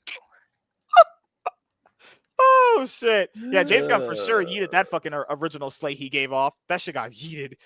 Bro was like, "Hey, yo, movies don't make as much as they used to." Yeet. Bruh. What is this? Gods and Monsters Chapter 1. Okay, so we got a god. Yeah, no, Tony, he's calling you homeless, man. It's fucked up. No, Tony, you're just black. That's how it works. But you just said all black people are homeless. I didn't say that. You just did. No, but you implied it. MSK, not all black people are homeless. And then you gave him a look as if all black people were homeless. Yeah. Even though you are in a home right now. On the IMDb page, they haven't been updating it as much. They only give out the most recent episode, and then everyone's episode number appearances are kind of just like somewhat halted. Nate's catching up to Gray yet? Nate's increased a little bit. Labs haven't moved at all. Mine's moves like 2. Yours moves like 2. That's pretty much it. They don't really update as much. The most recent episode they put out is season 1, episode 346, Black Rifle Coffee. Oh yes, I remember that episode. Oh, why don't you invite Miss Sparkles on? Yeah, it's not a call-in show. Yeah, Savage Dad would beg to differ. This is not a call-in show. Just pointing it out there. I only allowed that for the jokes. If that ever happens again, I can't do it. It's against my conduct. I got rules here I gotta apply. You know? All right, let's the show has values and rules. Who knows? Honestly. Could have fooled me. Yeah, I don't know. It'd be interesting to figure out where your values are coming from. But, there's like a whole conversation about going down that road. Oh God! Yeah, later on, she still has her makeup on and everything. No, we're doing the video. All right, she's got it, but she's got a dress lock on. In, cock in. Okay, cock in, lock in. Brain, DCU, James Gunn. And don't think about him banging his hot wife, because I don't do that at all, actually. Your socks don't count, buddy. Sorry. They're not crusty. All right, let's have some fun here. I doubt Hey, that. oh my God, I'm black. Ooh! Okay, that's a joke. That's a joke. That's literally a joke. Strike one. What That the counts. fuck? I didn't even start. This is crazy. I beg to differ. Just straight up 4 out of 10. Wow, that's fucked up. Wow, don't need to be mean. Yeah, that's wow, damn. She called me a 4 out of 10. I'm like literally an 8. She was being honest with you. Don't need to be mean to She her. said, "Let me on, slut."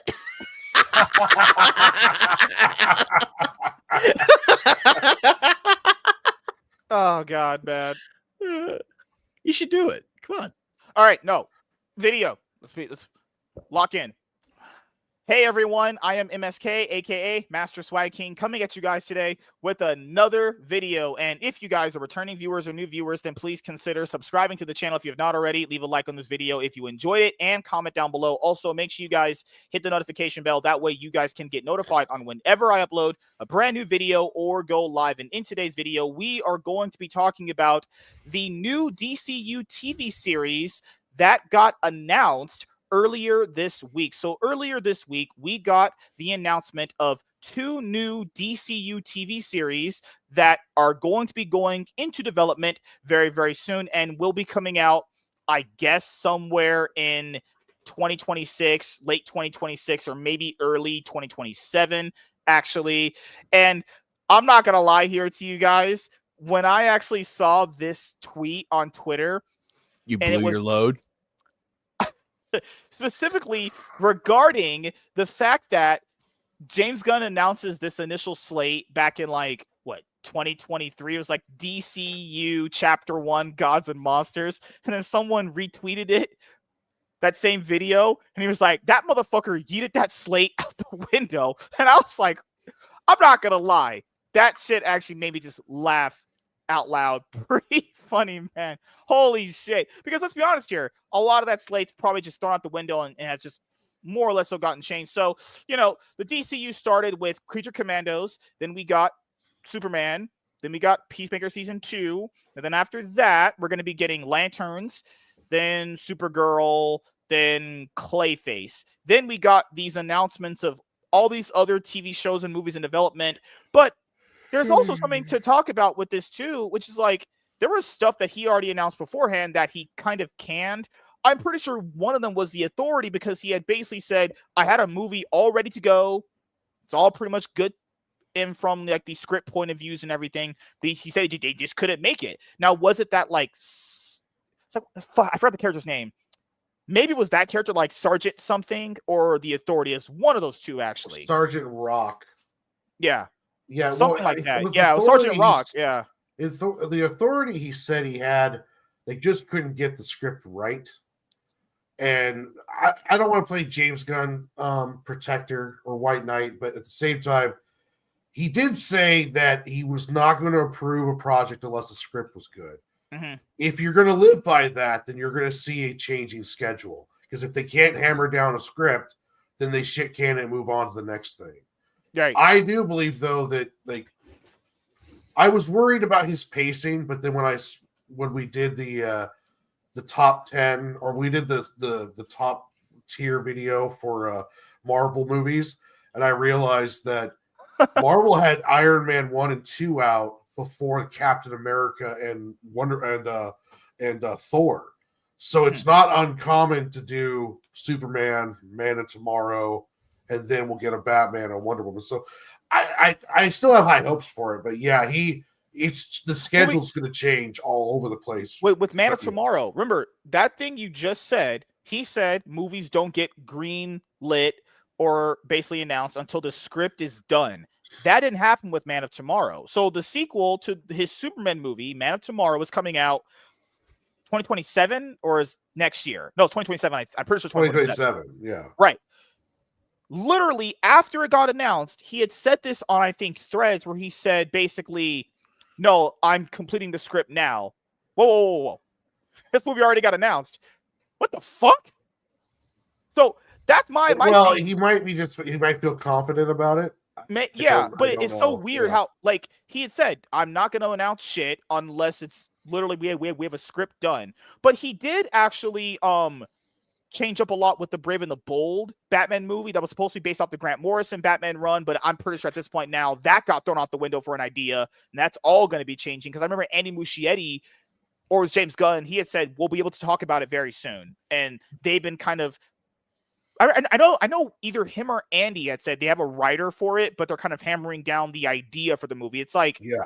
what the hell happened to this original script this guy planned out? I mean, we got some of the stuff, And right? someone just recently asked him on Twitter about Wonder Woman, and he said working on it. So I think Right, and, because that was did supposed to he be fast also tracked, remember? say Yeah. didn't he also say too that he should be working on the bigger names? I think that's kind of also another thing. We said that. Nick, Yeah. I want to be honest here.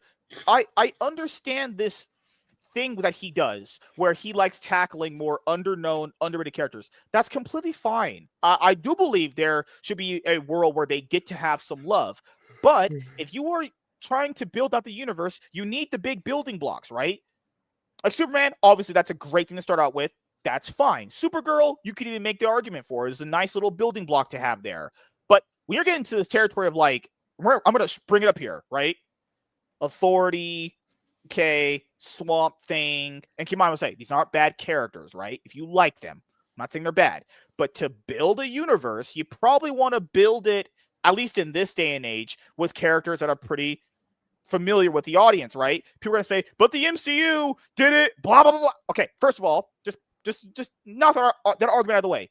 The MCU did that back when we had a box office that was kind of more lucrative, more money was pouring in back then for superhero movies to take those kind of risks. We're not in that time frame anymore. I feel like people just haven't updated their brains actually at this point. We're not in that time frame where you just put out random insert character and just does well. Actually, you do that kind of right now, your movie's probably going to flop. So you have to take more calculated risks when it comes to pumping out the movies if you're going to do that. You know, like I get people, they want kind of not known characters, but if that not known characters doesn't pay my bills or doesn't give me a nice box office return, I'm not doing it. And keep in mind, let's be honest here, you can get these movies later on down the road when the universe is already built out. That's just my way of looking at it, right? So we have the announcement of basically a Jimmy Olsen-led DCU TV series called DC Crime. And there's the V for Vendetta one. Why?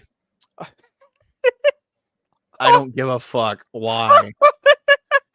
Does anyone give a fuck about that idea? Nobody. Before we get into that, here was the original slate. On January 2023, James Gunn announced DCU slate. Chapter 1, Gods and Monsters. Here's the latest updates on all the projects. Bro, okay, Creature Commandos, we got. Okay, we got that one. Waller. Keep in mind, no one wanted this anyway. Okay, and I know you guys are going to mention this to someone. I don't care. But they think we want a Jimmy Olsen show?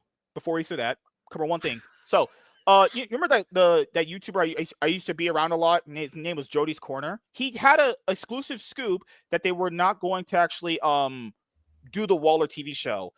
And then James Gunn on Twitter actually told him, or not told him, someone asked him, hey, is what he's saying true? And he said, no, it's not. I just want to make sure I point this out here. I know people think I don't like him. No, it's fine. I don't hate Jody, but he wasn't wrong.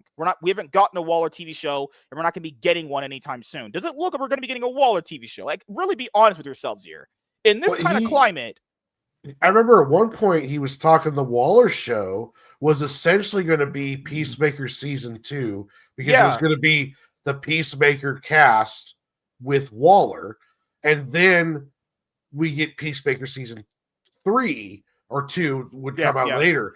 But then I don't know if that got canned. And now I'm also like, I've heard some rumblings about Waller about possibly being essentially like Peacemaker season 3, if you will. But it'll be centered around Waller. But the way they left Peacemaker at the end of that season, I have no idea how that's going to turn out unless Peacemaker is going to be a big part of Man of Tomorrow. I don't know. The only thing I would say, like, if you're going to do these weird side projects like Jimmy Olsen, start introducing real characters that we want to see. Or just have that character lead it. Yeah, like if Jimmy Olsen's doing crime, then it would be cool if he was like dabbling into Gotham crime or Bloodhaven crime. Yeah, stuff like that is or fine. Yeah. doing reports on stuff where we get deeper in the lore. We might introduce to like a Nightwing or introduced to a Green Which we heard Arrow. he may be. Or Come on, what we heard. I heard as a rumor, Nightwing may be having his first appearance in the Clayface movie. Now is that going to be a shadow and an article in the background, or a TV like a news broadcast mentioning about some night? It might be the way he had it in Creature Commandos, where it's just Batman in that animated silhouette, where it's just him there. So, and then keep in mind, James Gunn on Twitter was basically saying, because he wanted to be that guy, like rumors would come out and people would just believe them. He'd be the guy to be like, no, that's not true. That's not true. That's not true. But I want to make sure I point out to people. He can't prove to you it's not true, really. He would have to have proof that it's not gonna come to fruition, right? So when people say James Gunn has debunked this, he hasn't really debunked anything. He has to prove to you it's debunked. Him just saying it doesn't really. That's not anything. It doesn't have any weight. But it's like, if he hasn't really proven it's debunked, then it's still a possibility, right? But that's just neither here nor there, right? So we got Superman. Okay, Paradise Lost. This is supposed to be some like Wonder Woman prequel series. Why do you need this? Just in general, just make a Wonder Woman show then. Just make a Wonder Woman show. She's gonna appear eventually. Just make a Wonder Woman show. Lanterns we're getting. Okay, cool. Brave and the Bold. Like I said before, Annie and him and the writer apparently are going to make a whole new change to it. We'll probably do a video about it soon, so that way we have that information out there for you guys. So that one's a big question mark. We got Peacemaker Season 2. Swamp Thing, we've heard nothing about. That was going to be with like James Mangold, right? He was the guy that directed he directed a lot of shit. But notably for you guys, we have Logan, if you watch superhero movies, he directed that one. Nothing on this, just nothing. Supergirl we're getting. Okay. Booster Gold. The reason why I think we're not getting Booster Gold is because he announced that one Indian fucker from Eternals was going to be Booster Gold. Yeah, James, no one wants that. Okay. I'm sorry. If that's who you picked, I'm good. I'm not kidding. That Indian fucker from Eternals was rumored to be Booster Gold. Yeah. Notice how when that was rumored, that shit got, you heard nothing about that. Just completely because what is wrong with you, James? What the hell?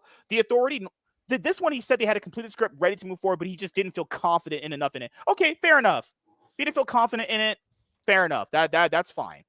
And then we have Titans, which is supposed to be written by some fucking oh my god. Titans is supposed to be being written by the same lady that's writing Wonder Woman in this universe, but nothing else been announced about that. So also, we're supposed to be getting all those other animated series like My Adventures with Jessica Cruz. A lot of those other ones, actually. Yeah, I just... There's other stuff we did videos on where all this other stuff got announced. And it's like, is he just announcing all this stuff so it looks better to like shareholders from like the buying of Warner Brothers, actually? I don't know. I mean, I don't know. Maybe. Or he likes to build hype or try to. Same thing but what other company did that we didn't like? What other company did that we didn't? Lucasfilm does that. Lucasfilm did that. They announced a bunch of shit, and then you essentially got like almost none of it. You got like 5 things out of like 20. Yeah, he likes to taste. He will say one thing and then like 2 weeks later completely contradict himself. Same thing with his Jor-El thing when he said in that interview. Come on, guys, I'm paraphrasing this. When I heard him speak, from my personal feeling, it felt like he made the Jor-El change because he wanted his Superman movie to be different, not for any actual reason. It was like, I have to make my Superman movie stand out from the other ones. It's like, you can make it stand out in different ways. You didn't have to do it with that Jor-El thing. Keep in mind, you could argue it's for a story reason why it's there. You could, but I didn't get that feeling. I got the feeling he did it just because he just having the Green Lantern in your movie changes it from any other Superman movie. Yeah. Fucking hell, James. And then, so here is the 2 new series that got announced that people were very angry about. And keep in mind, what other company announces random series and they came out that you just either didn't care for or didn't fucking give a fuck about? Oh, Jen, that other competitor they have is Marvel, the MCU. But Jimmy Olsen, DC crime series in the works at HBO Max from American Vandal duo, first season, focused on Gorilla Grodd. Why not just have this be Flash? Just have Flash do that. Yeah, I don't, unless it leads to it. Like at the end of it, like I don't know. I mean, after So- Penguin, I would be a little bit more. I'm a little bit more hopeful. All I'm on seeing, the stuff, but- all I'm seeing with this is the same mistake that Marvel has made, and that's make a series or a movie for every fucking character under the sun that they have when they don't need to. Not every character needs a fucking depth in dive to their backstory or who they are. Like I'm sorry. Nobody I'm sure Jimmy Olsen's got his fucking fans, and I'm sure a lot of people love him as a character, but do we really need a whole series about that motherfucker? No, he's a sidekick to Lois Lane and a background character in most Superman stories. We don't need this. Also, not to spoil what we're going to be covering. Lois Lane and Clark are going to be in this. Wait, Lois Lane isn't going to be in this? That makes no sense. You could argue Superman can't be in this because you could say, oh, he's doing something. He's off on another planet. Sure, you can make that argument, but why would Lois Lane not be in this? Because they're gonna replace Lois Lane with that blonde bimbo from the Superman movie that he's having a crush on. And people said Jimmy Olsen, well, he was a misogynist or he was harsh to women. Good. I like that, Jimmy. Yeah, be harsh to women. Fuck women. But sorry. I let that part come out of me. Yeah. DC Studios and HBO Max are developing a fictional true crime series set in the DC universe. Fictional? Why'd they have to throw that in there? Like we know it's fictional. They think we're retarded. Just keep that in mind. Also, people say, but MSK, you're oh my God. I hate the amount of retards I interact with personally. You people are so fucking dumb. It actually makes Radio look like a freaking genius. Radio is your biopic, MSK? I hate you. This is okay. See, this is the interesting part. Yeah, it's going to be presented as a true crime docuseries that is hosted by Jimmy Olsen. Yeah, will be focusing on Gorilla God. They film it like it's Cloverfield. Well, that might. Well, if they film it like one of those true crime kind of TV show deals, or like those Netflix crime documentaries, it might actually be interesting. Depends on how deep they go into Grodd and are they going to mention the Flash? I don't know. So for me, what I was bringing up just a second ago was basically people go, but how would you know if it's good if you haven't seen it? Oh my fucking God. This is literally conversation. Okay. No, they need to film it like Cloverfield. Like he's on the fucking streets, just the city's falling apart around him. He's ducking under buildings and running through the streets and shit. Meanwhile, Superman's just above him tearing shit up. I just want to point out to people, this is literally how you have conversations. They announce something, you talk about it. I'm not saying it's going to be bad or good. We haven't seen it yet. Yes, Captain Obvious. Are you fucking stupid? Did your mom drop you on the head as a baby? No. This is what's called red flags when you see stuff like this. Now, is this truly a red flag? No. It's just kind of a really big question mark. Like, so when it comes out, we need to treat it like a terrorist attack? Oh my. All right. So, titled DC Crime, the show would be presented as a true crime docuseries that would be hosted by Jimmy Olsen. The first season would focus on Gorilla Grodd, a DC villain best known for his battles with the Flash. Keep in mind, I just want to point this out here. Why couldn't you just do this as a Flash series? Just why couldn't you just do that? To me, this does sound interesting if it's done right. It's going to be actual. Doesn't sound bad. I like the docuseries, and it's only going to be hosted. It's going to be hosted by him, so that explains why Superman and Lois aren't there, because he's actually filming a docuseries. And if it expands the universe and builds it to a Flash movie, then I'm down. He opens up every episode like he's filming a segment for Jackass. Hi, I'm Jimmy Olsen, and I'm gonna follow Gorilla Grodd into the sewer. Hey, oh God! And then Gorilla Grodd fists his ass and digs all his shit out. Good Lord, Tony Yacenda. Jimmy Olsen. I just got mind controlled by Gorilla Grodd. It's like what did he make me do? Don't know. We're not going to talk about it. He made me suck his gorilla cock. Why'd you have to make it weird if it's gay? Tony Yacenda and Dan Perrault would serve as writers, executive producers, and showrunners on the series. James Gunn and Peter Safran of DC Studios would also executive produce, with DC Studios Galen Weisman overseeing production. Warner Brothers Television is the studio. HBO Max and DC Studios declined to comment. Yacenda and Perrault are no strangers to the world of mockumentary series. The duo famously created the critically acclaimed Netflix show American Vandal, which I've never heard of. Never seen it. Never heard of. That's how you know Netflix shit doesn't get to people. I've never heard of this in my entire life. Apparently, it was critically acclaimed. Never heard of this in my entire life. Which spoofed the true crime genre. The show aired for 2 seasons. And the show aired for 2 seasons at the streamer and won a Peabody Award for its first season, in addition to being nominated for an Emmy for Best Writing for a Comedy Series. They then went on to create the Paramount Plus mockumentary series Players, which is what I am in my life. Never seen it, but which was set in the world of esports. Oh, I remember this. Yeah, don't watch. This is trash. I've seen clips of it. No. Just watch the actual YouTube channels if you want to see that. Fucking so cringe and gay. Ugh, it was so gay. It was like Saudi Arabia propaganda. You guys just, if you guys don't know, you know, honestly. They previously spoofed the sports world on projects like a parody of ESPN's 30 for 30, a series about the events of Rocky, is that 4? It's 3? 4. It's 4. 4. And the How do you not know your Roman numerals? I don't. I'm retarded. And Angels in the outfield for college humor. Yasunda has also worked on Chad shows. Powers. Lord, what kind of shows? Chad Powers? I should be watching Chad. That's me. Okay, jokes aside, Yasunda has also worked on shows like Chad Powers at Hulu and Dave at Dave. Just a show named Dave. While Pearl recently appeared on screen in the Shondaland Netflix series The Resident. Okay, good lord. Thank you for giving us the bio of what these guys did. Good lord, Variety. Grodd is a member of a highly intelligent society of gorillas. That's every black person. And they're not highly intelligent at all. They're fucking... Oh my god, shut up.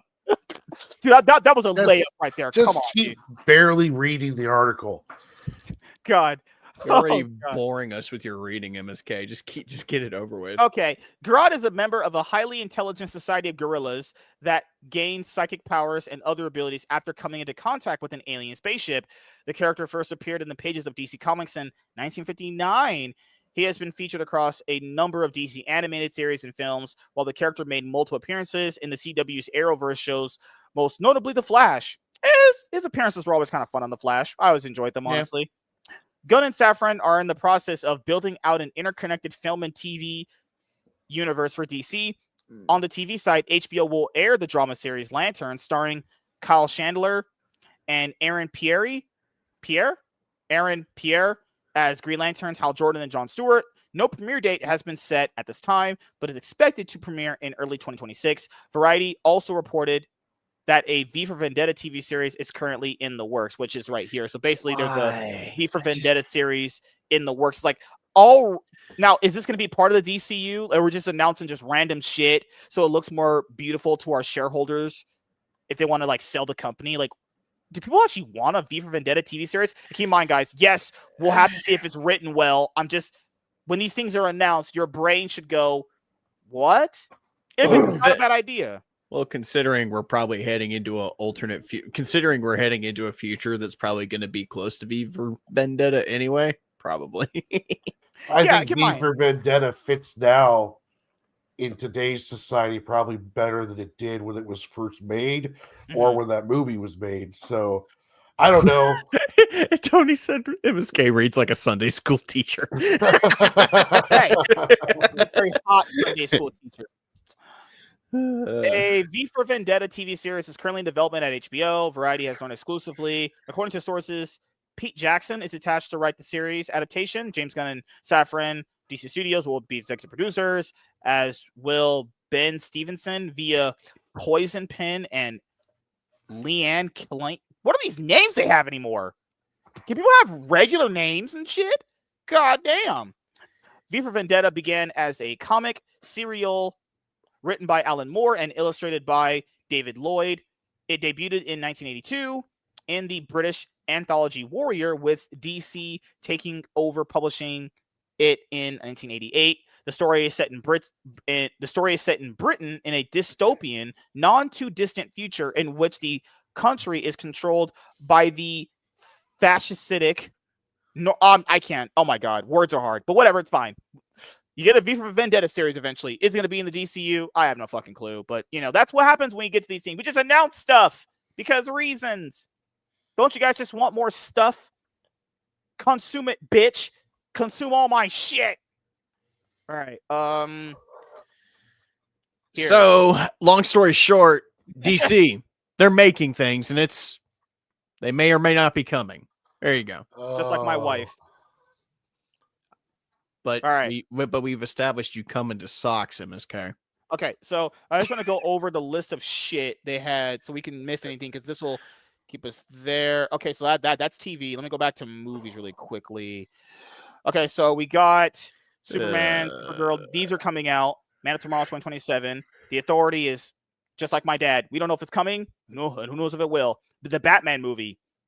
Who knows on the updates on that? Swamp Thing. How are we going to get the Brave and the Bold before we get the Batman Part 2? Fucking hell, dude. Imagine if these movies come out in the same year. Fuck. Well, that would be fucking confusing. He said he won't do it, so the earliest we can get Brave and the Bold is 2029. Oh my god, dude. Because 2028 is Batman 2. Imagine this, dude. So. We're going to have a Clayface movie before the actual Batman movie. And the Clayface movie is done. Remind me why we need a Clayface movie? Before the Batman movie. The Clayface movie is a body horror film that they're making for like, what was it, $40 million? Yeah, the cheaper-ish budget. Yeah, so they're trying to tap into a very popular market right now, it's the same thing with the Jimmy Olsen show. The show sounds true crime documentaries are very popular, and if they can make a mockumentary that kind of delves into the DCU, I think it's going to be pretty. It could be pretty cool. Same thing with Clayface. I'm looking forward to that one. Yeah, like the ideas don't sound horrible. It's just like when you hear that idea of Jimmy Olsen led TV show, it's like, oh my god. When I first heard it, my eyes rolled, and I heard people complain about it on TikTok. Then when you barely read the article. Then I was like, wait a minute. So it's a docu-series true crime drama about Gorilla Grodd? Okay, that sounds interesting. I'll at least give episode 1 a shot. Like, that's completely original and different than what, Clayface. It's a body horror film to capture a body horror audience. Now we're going to be doing a true crime docu-series for the massive docu-series of audience, which a lot of them are probably crossover fans with sci-fi nerd and stuff along those lines. And also possibly even a new audience. So that's why you do stuff like that, is because you're trying to hit genres and using these characters, using the best character for that genre. And because I was like, where's Superman going to be? Where's Lois? What this kind of sounds like it's going to be a mess. And then when they say it's going to be a true crime docu-series, okay, well, that's why Lois and Clark are in it, because he made the docu-series. So he's just hosting it. So it's going to be like one of those Netflix shows where they show scenes of a crime and then they interview a police detective and they interview this character or that, along those lines. It sounds like it's going to be a pretty interesting. Each episode opens up like MTV Cribs. Oh Lord, Jesus Christ! But just like Lap said, though, it's like it's really tiresome to hear like weird shitting on stuff that hasn't even come out yet. Like shit on something that has come out. There's plenty of bad stuff out there, but like, just instantly everything that gets announced, people just instantly go down this like negative train. I love it. So Swamp Thing, it's like a Wonder Woman movie written by Anna, whatever that name is. Teen Titans film, yeah. Didn't they announced a random Bane and Deathstroke, Sergeant Rock. Holy shit! I'm getting exhausted just looking at this fucking list. God. No, I remember I remember there was articles about a Bane and Deathstroke movie. Weren't we supposed to get some sort of like stop motion movie based off like the Robins or whatever?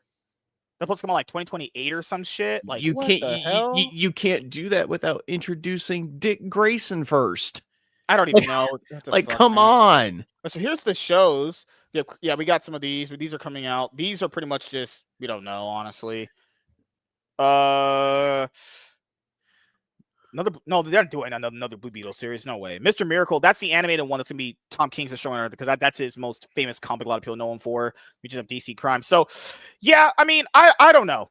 I don't know. It's like I will just say this.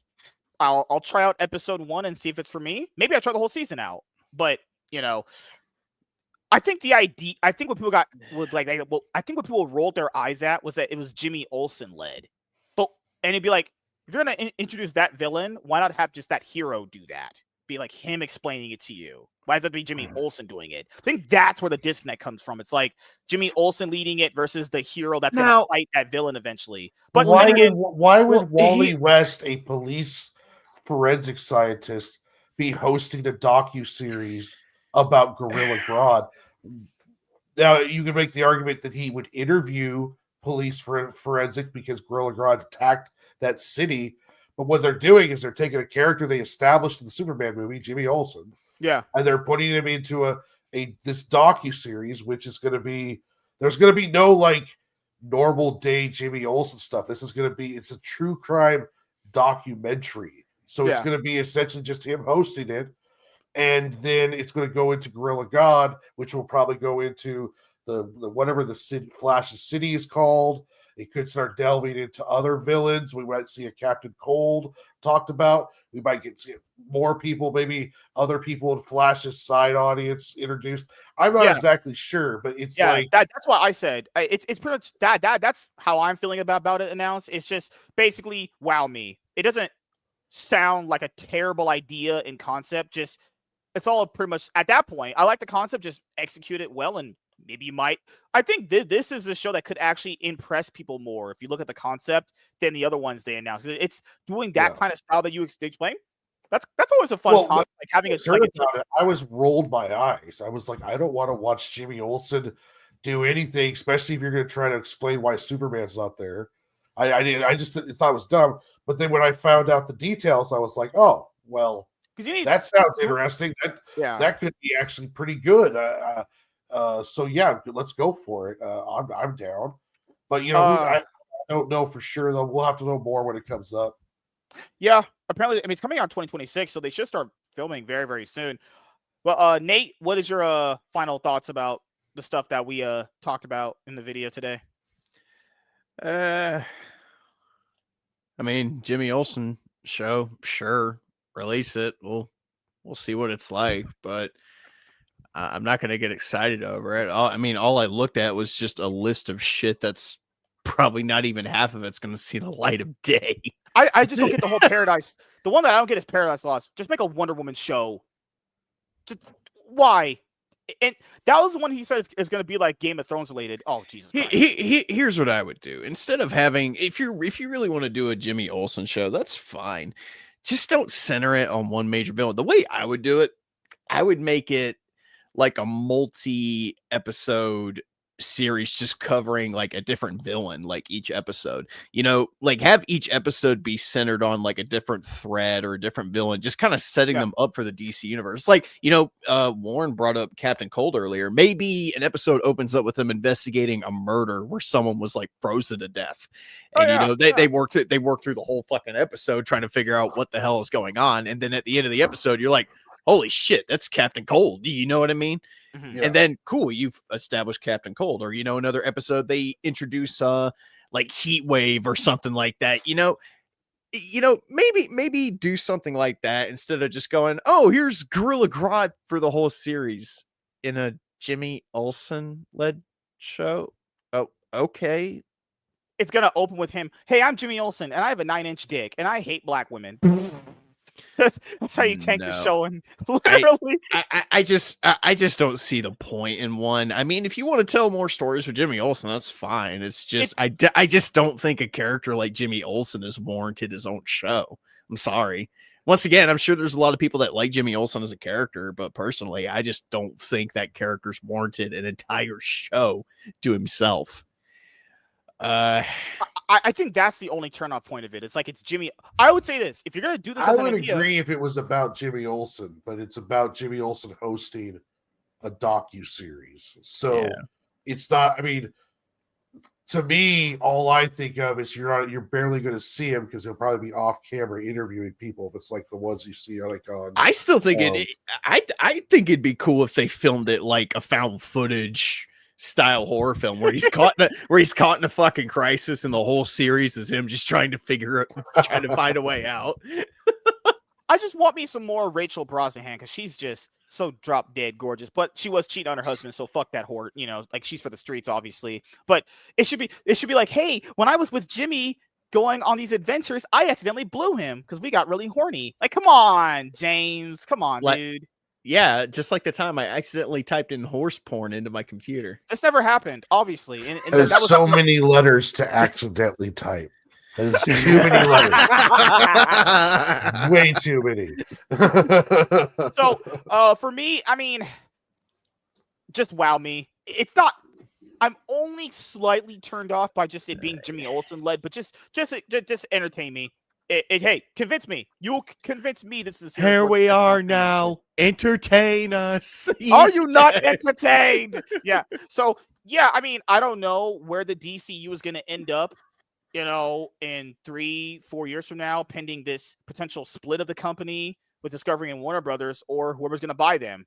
You know, we don't even know if they're going to be bought and who's going to be if James Gunn is going to be kept, honestly. So it's all up in the air right now. I think they're just announcing shit just so they can make things look better for the shareholders. Who knows, honestly. They're just throwing shit at the wall and seeing what sticks. Honestly. Oh yeah, that's what it was like when I had sex with my wife. So just want to say thank you guys for checking out this video. If you guys are returning viewers or new viewers, then please consider subscribing to the channel. If you have not already, leave a like on this video if you enjoyed it and comment down below. Also, make sure you guys hit the notification bell. That way you guys can get notified on whenever I upload a brand new video or go live. I'm MSK, AK Master Swiking, and we're going to sign out, guys. See you guys later. Goodbye. Peace. All right, we'll get about another 2 minutes here, and we're going to wrap it up. No, awesome video. Warren bringing his perspective, you bringing your perspective, me bringing my quality analysis. That's how it works here. I'm just collectively asking why. It's kind of like when Marvel announces new things now. I'm like, why? I think it's because we're just burnt out on it. It has to be that. Because like I remember when they announced Wonder Man. I'm like, who gives a fuck? That one just made no one. We haven't seen nothing from that show. I know it's coming out. They've released a trailer. Yeah, they had a trailer. Have you not seen the trailer? I'm pretty sure I did. It just turned me off. No, that's what the guy who played Black Manta, right? No, yeah. He played, I'm pretty sure I've seen it. Yeah. I was like, all right, cool. I didn't get the trailer myself. From the look of the trailer, it looks like they're just going to try and own the Chuds, I guess. Oh, good lord! Kill fucking Jesus Christ! Like from the trailer, it looks like they're just leaning into the fact that they know that people are just tired of their shit, and they're gonna try and treat it like a She-Hulk situation where they're gonna go, "Ha, gotcha, ha ha." No, it's not the "I gotcha" that you think it is. Sorry. Like you're still full of shit. You still make bad products, and everybody's fucking tired of it. That shows with She-Hulks. Jesus, fucking Christ. To think that Doomsday is next year. I'm almost willing to come out of movie review retirement just so I can review that. What, Doomsday? When it comes out. Yeah. Oh, I don't know. God. I mean, Christopher Nolan was dropping screenshots for the Odyssey today, and I'm excited for that. You know what doesn't get me hyped for Doomsday is what Anthony Mackie said about it. He was like, "Yeah, we don't even really have a script completed yet. We're just already filming the action scenes." Well, apparently they did the same thing for Infinity War and Endgame when they were making it. Yeah, and it was they didn't have an ending. Well, so they started filming the first part as they were working out the ending, I guess. But yeah, it's it can work if you know where you're going. You just haven't figured out the details yet, but it is risky to do. I read something a couple days ago where they said apparently there's going to be multiple variants of Doom in the movie, and then someone said that someone said there's going to be multiple female variants, and I'm like, oh my god, why? No way. Why? Stop. I wonder if they're going to be doing like a Doom council or council. But here's the thing: would you be fucking shocked if that's what they did? I don't think it's going to happen. I wouldn't be But- shocked. But I wouldn't be shocked. I would be shocked. Yeah. And fucking the hell, moment they did it, I'd get the fuck up and walk out. I don't know. Like, I'm so over. Like I'm telling you right now, they are at risk if they do not somehow land a hit with this movie. They are done. Like they are over. If they haven't been over already, they will be after this fucking movie. yeah, I don't. There's not a lot of good things coming out about that movie, but I'll be there to watch it. I mean, I'll be. Yeah, mean, I'll we'll watch watch it. We'll but review yeah, it. I mean, it's, we're gonna review it here. It's one of those movies where I want it to do good so badly. Me but it too. does not Like, sound good. I've always said, like, I've always been very vocal about how I really wish Marvel could just get back to how they used to be, get like black pre-Endgame. And it's just sad watching something that you've loved all these years, ever since you were a kid, just fall from grace the way Marvel has. Yeah, Like, it's really sad to watch. I was excited to hear about the reboot after Secret Wars because that's what they need.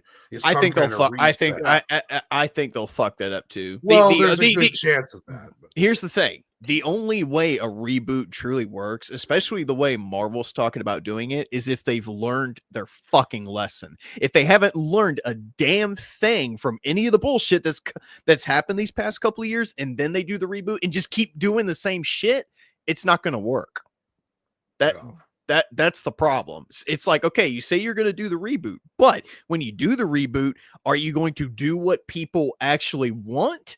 Or are you just going to keep doing the same pandering bullshit that you've been doing for like the past 5-6 years? And let's play devil's advocate with Doomsday. Let's say it's a financial disaster. Like it doesn't even clear. It could very well be because people are just tired of it. We could see, instead of a reboot, a fires everyone's ass and get a new head of Marvel, and then. And you know what? If it restart the whole thing. If it does, good. That could be a possible godsend in like the way so far Gunn's universe has very positive reception. If he pulls it off, that's what kind of saved DC, was just essentially just fire everybody, new head of creative, let's go in a new direction.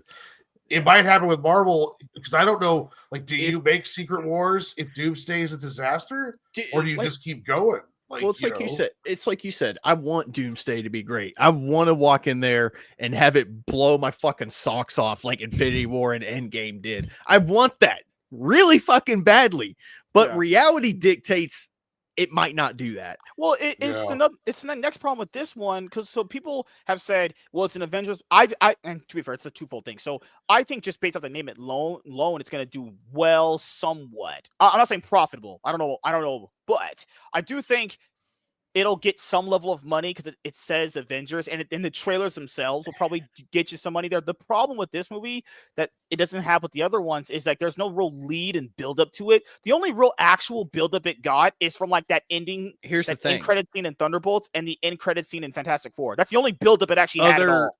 Other than or the Marvels, when she had that scene where she went to that fucking fraud it was when she saw Kelsey Grammer's Beast. Other than the new Avengers, I'm saying that with quotation marks because are they really? Who are the Avengers? Apparently, what the Thunderbolts team was. What was the? It's Cap Falcon, Captain Falcon. Marvel, She-Hulk, Shang-Chi, Doctor Strange assistant guy. I can't remember his name. His butler. Well, he's now the Sorcerer Supreme. Oh, Ching Chong Wong. Yeah, Wong. Yeah. And I want to say the Archer chick from the Hawkeye series. What's her name? Haley Steinfeld. I want to say Kate Bishop, but I don't know if she is on it. But yeah, they have announced. But the problem is, though, is like we should have got an Avengers movie way before we got Doomsday. Doomsday should be the crescendo of this huge buildup. We're supposed to have King Dynasty in 2025. Well, yeah. We were supposed to get it this year, this past May. Yeah, I remember the day. I think even if Doomsday is terrible, it makes $1 billion. I I probably think does. it'll make $1 billion, but it's going to need to make 2 to 3 billion to pull a profit. It's hard to say because, like MSK said, he's got a point. It could make $1 billion just based on the name alone.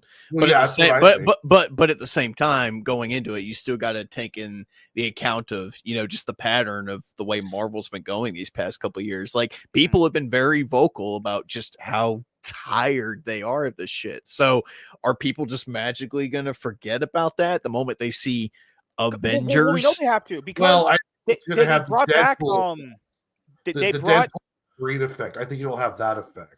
You think Where so? you're going to get a trailer and you're going to see Patrick Stewart and Fox Cyclops, and you're going to see RDJ Doom. You'll probably see Chris Evans if it's true that Cap is going to be in it. You're going to see all of this kind of like nostalgia pop, and I think that's going to drive it to be. I'll tell you right now, I'm so fucking tired of key jangling. I'm over it. like, don't get me wrong. I liked seeing Hugh Jackman as Wolverine again because I like Hugh Jackman's Wolverine. You like getting jacked by men? I love Don't self-project, you fucking gay tard. Okay, so this is my thing with it. The first thing they did, they had that 5-hour chair stream where they just literally revealed chairs. That was stupid. What they could have did, what you do is you have Kevin. Here's how you do that, because I'm a genius and they're not. That's how pretentious I am. You look like a homeless. You look like a homeless victim that got struck by lightning. Shut up. So you have Kevin Feige with whoever. You look like the whole chia pet. Good Lord. Thanks for the roasting. So you have Kevin who Feige, fucks his pillow pet on the side. So you have Kevin Feige on a live stream, and he's like, "Here are our upcoming actors for our new Avengers Doomsday movie." Then you have like one of those painting stands. You have that, and you just have pictures being pulled. RDJ's back. Fuck. They did a 5-hour stream of just hovering over names on a chair.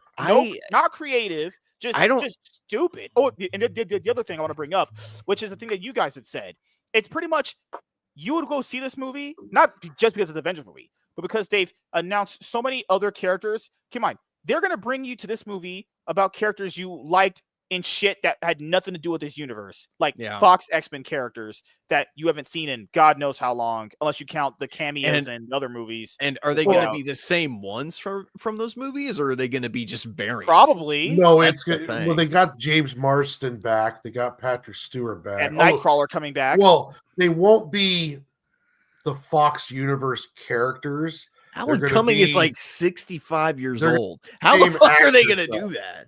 Yeah, it's like the Wolverine. Like the Wolverine that's in Deadpool Wolverine is not the Fox Universe Wolverine. Mm-hmm. Yeah. But now it's going to be kind of like that, where it's the same actors. You have Kelsey Grammer playing Beast, Alan, whatever his name is, Nightcrawler, which will probably be motherfucker has cum in his name. Yeah,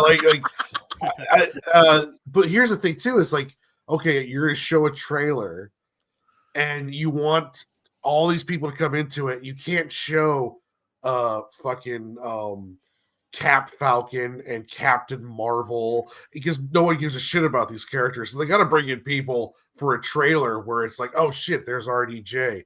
Oh shit, there's Chris Evans. Well, Chris Hemsworth, Chris Pratt. The recent news I saw is that we're supposed to get a trailer on December 19th. That's they've already got all the filming done, so I would imagine you could put together some kind of trailer by then. I don't know. Like I said, we can sit here and spectate, but until we start getting like footage from the film, it's really hard to tell how this is going to go. We can speculate all we want, but until we start seeing things for it and until the movie comes out and we see how it actually performs, it's just kind of up in the air right now. All we really have to go on is just Marvel's history and what they've done building up to this movie, which is not a lot. It's still going to have a massive opening. It will. I would say probably 500-600 million. It's just crazy. That's being nice. That's worldwide, not worldwide. I think it's hitting like 300 million plus. Honestly, I would say 4 to 5 on its first weekend. I don't know though. $400 million. So like for me, it's so weird. This is not the same box office when Endgame came out. So who knows? It's just weird to me that the only buildup we had for this movie is just end credit scenes from the last 2 movies. That's it. Yeah, that's all our buildup is. It's brand new day gonna have a credit scene leading to this? No, because Spider-Man's not gonna be in this. Tom Holland's gonna be in the next one. One thing I think is interesting because it's an event movie, right? Like Yeah. Avatar 2 made $2 billion. So I'm like, okay, well, That's how because did James Cameron's a Avatar hack. like Sorry. how did Avatar 2 pull it off in this economic environment? Because we're seeing a bunch of movies now regularly on average go down. And I'm just thinking maybe with the event film, the nostalgia factor, they could pull off $1 billion or $2 billion. I'm not 100. If it's good, it's $2 billion. But I think you can almost pull off $1 billion with even a shitty movie. I don't Just even for the know if fact I of, would. I don't even know if you know, I don't even know plus if it's I'd call coming it out an in event December. film. It's coming. Well, I mean, it's closest you're going to get to an event film. I mean, Yeah, it's but everyone in the universe. Fantastic Four, bringing back Fox characters. You're bringing back both the Avenger teams that we don't even know what team is built up of, and the other one's built up of side characters. So it's close as you're going to have to an event film that you can, at least they're going to treat it that way. But yeah, I don't know though, and it's coming out December, so no competition aside from maybe Dune 3. I don't know when that comes out. I think that comes out next year. I think So it'll be Dune coming 3, out around the same time because Dune's usually a Christmas. No, release, Dune. isn't it? So Doomsday is the very last. Doomsday comes out December next year. Dune 3, Yeah. let me see. I don't when know. does Dune 3 come? Like, what competition will it Dune have? 3 drops in 2026, and it drops. Oh, let me see the month right now. It's it's coming out a week before Doomsday, I think, because Doomsday is coming out, I think, on Christmas week. Okay, that's fucking insane. That's another thing too. It's Christmas break, kids are off. If there's no other competition, it could have a pretty crazy opening. But Doomsday. Let me make sure I check because I'm usually good with facts and sources. Or 200 million. Oh my god, I'm lying. 70% drop. Sorry, next it's weekend. not a lie. I knew they both came out in December. Apparently, they're coming out in the China's same just like, fuck you, we don't want to watch this. And it has no. international. Apparently, they're coming out in the same week. It's slated right. They're coming out on the same day. Somehow Dune Part 3 is gonna beat Doomsday. Oh my god! no. Okay, keep in mind. This is pending if they move the release. If they move the release date upper or later. So right now, Doomsday is slated for December 18th, 2026, and Dune Part 3 is slated for December 18th, 2026. Wow. Damn. Shit. That's crazy. If Dune beats Doomsday, burn the whole fucking company to the ground. There's no way. There's no way Dune's going to beat Doomsday. No, they're moving these things. Dune. I wonder who moves first. If Doomsday moves first. Well, Dune's rated R, right? No, PG-13. It's PG-13. Okay, I think I could be wrong. Ratings not really given so far, but I assume based off the other two, it'd probably be rated probably PG-13. I wonder if one of them will move. Dune will probably be the one that moves, just because I mean, do you really want to be competing against the next Avengers movie? The last one took in $715 million. Solid, pretty solid. Yeah. All that was super profitable for them, but like solid. I mean, it might have been. I mean, a lot of movies with inflated budgets, it's all because of CGI effects. It's a lot cheaper to do things with practical effects than it is digital.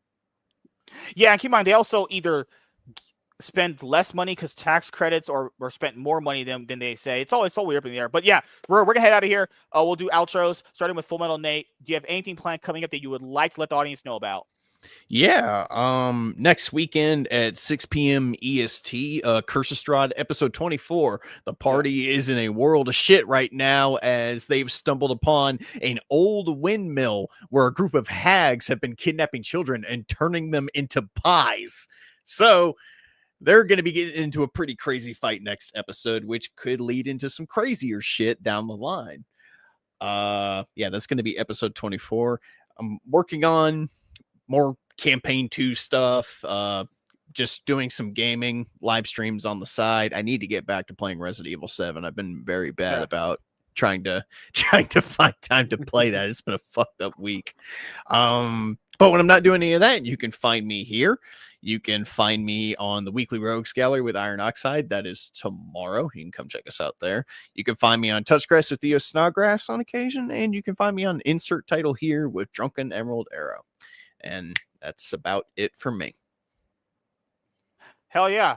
And Lunchbox Warren, do you have anything planned coming up that you would like to let the audience know about? Catch me on here tomorrow on my YouTube channel. No later than 7 p.m. Pacific Standard Time. I will be working on the last page of issue 4 of Sig and Joe. So I will be working on that till it's finished tomorrow, and then Monday it'll be a gaming stream. But I'm having problems running Batman Arkham Asylum. Like my computer just won't run it. It keeps on saying there's like a file missing or something. And then I was running Arkham Knight or Arkham City during a live stream, and it just died on me. So like it's some kind of error, and it just booted out. So I'm thinking about bringing my PS5 in here and just hooking it up with my video card. WB Games doesn't want you playing actual good games. I guess. I mean, Arkham Origins ran like a friggin' charm, but I can't get either the Arkham games to work with the shit. They want you to play Suicide Squad Killed the Justice League, and that's it. That's how you really kill yourself playing that fucking shit. No. Like I'll play Arkham Knight, but I'm not doing anything lower than that. All right. And as for myself, tomorrow, me and Labs Comic Fan are going to be reviewing a comic book around 7:30 p.m. PST. I want to review Absolute Batman issue 11, but also pending if I can find it in my fucking shit. But if not, then we'll review something else. And Sunday, I'm supposed to have Sunday off, so I'm supposed to do a stream episode for my comic book channel, and I'll probably play more Yu-Gi-Oh! Master Duel because there is a new event where you can just get a bunch of free shit. So I love getting free shit. I'm a dirty, filthy event enjoyer now. So yeah, thank you guys for checking out this episode of the MSK Show. We will see you guys later.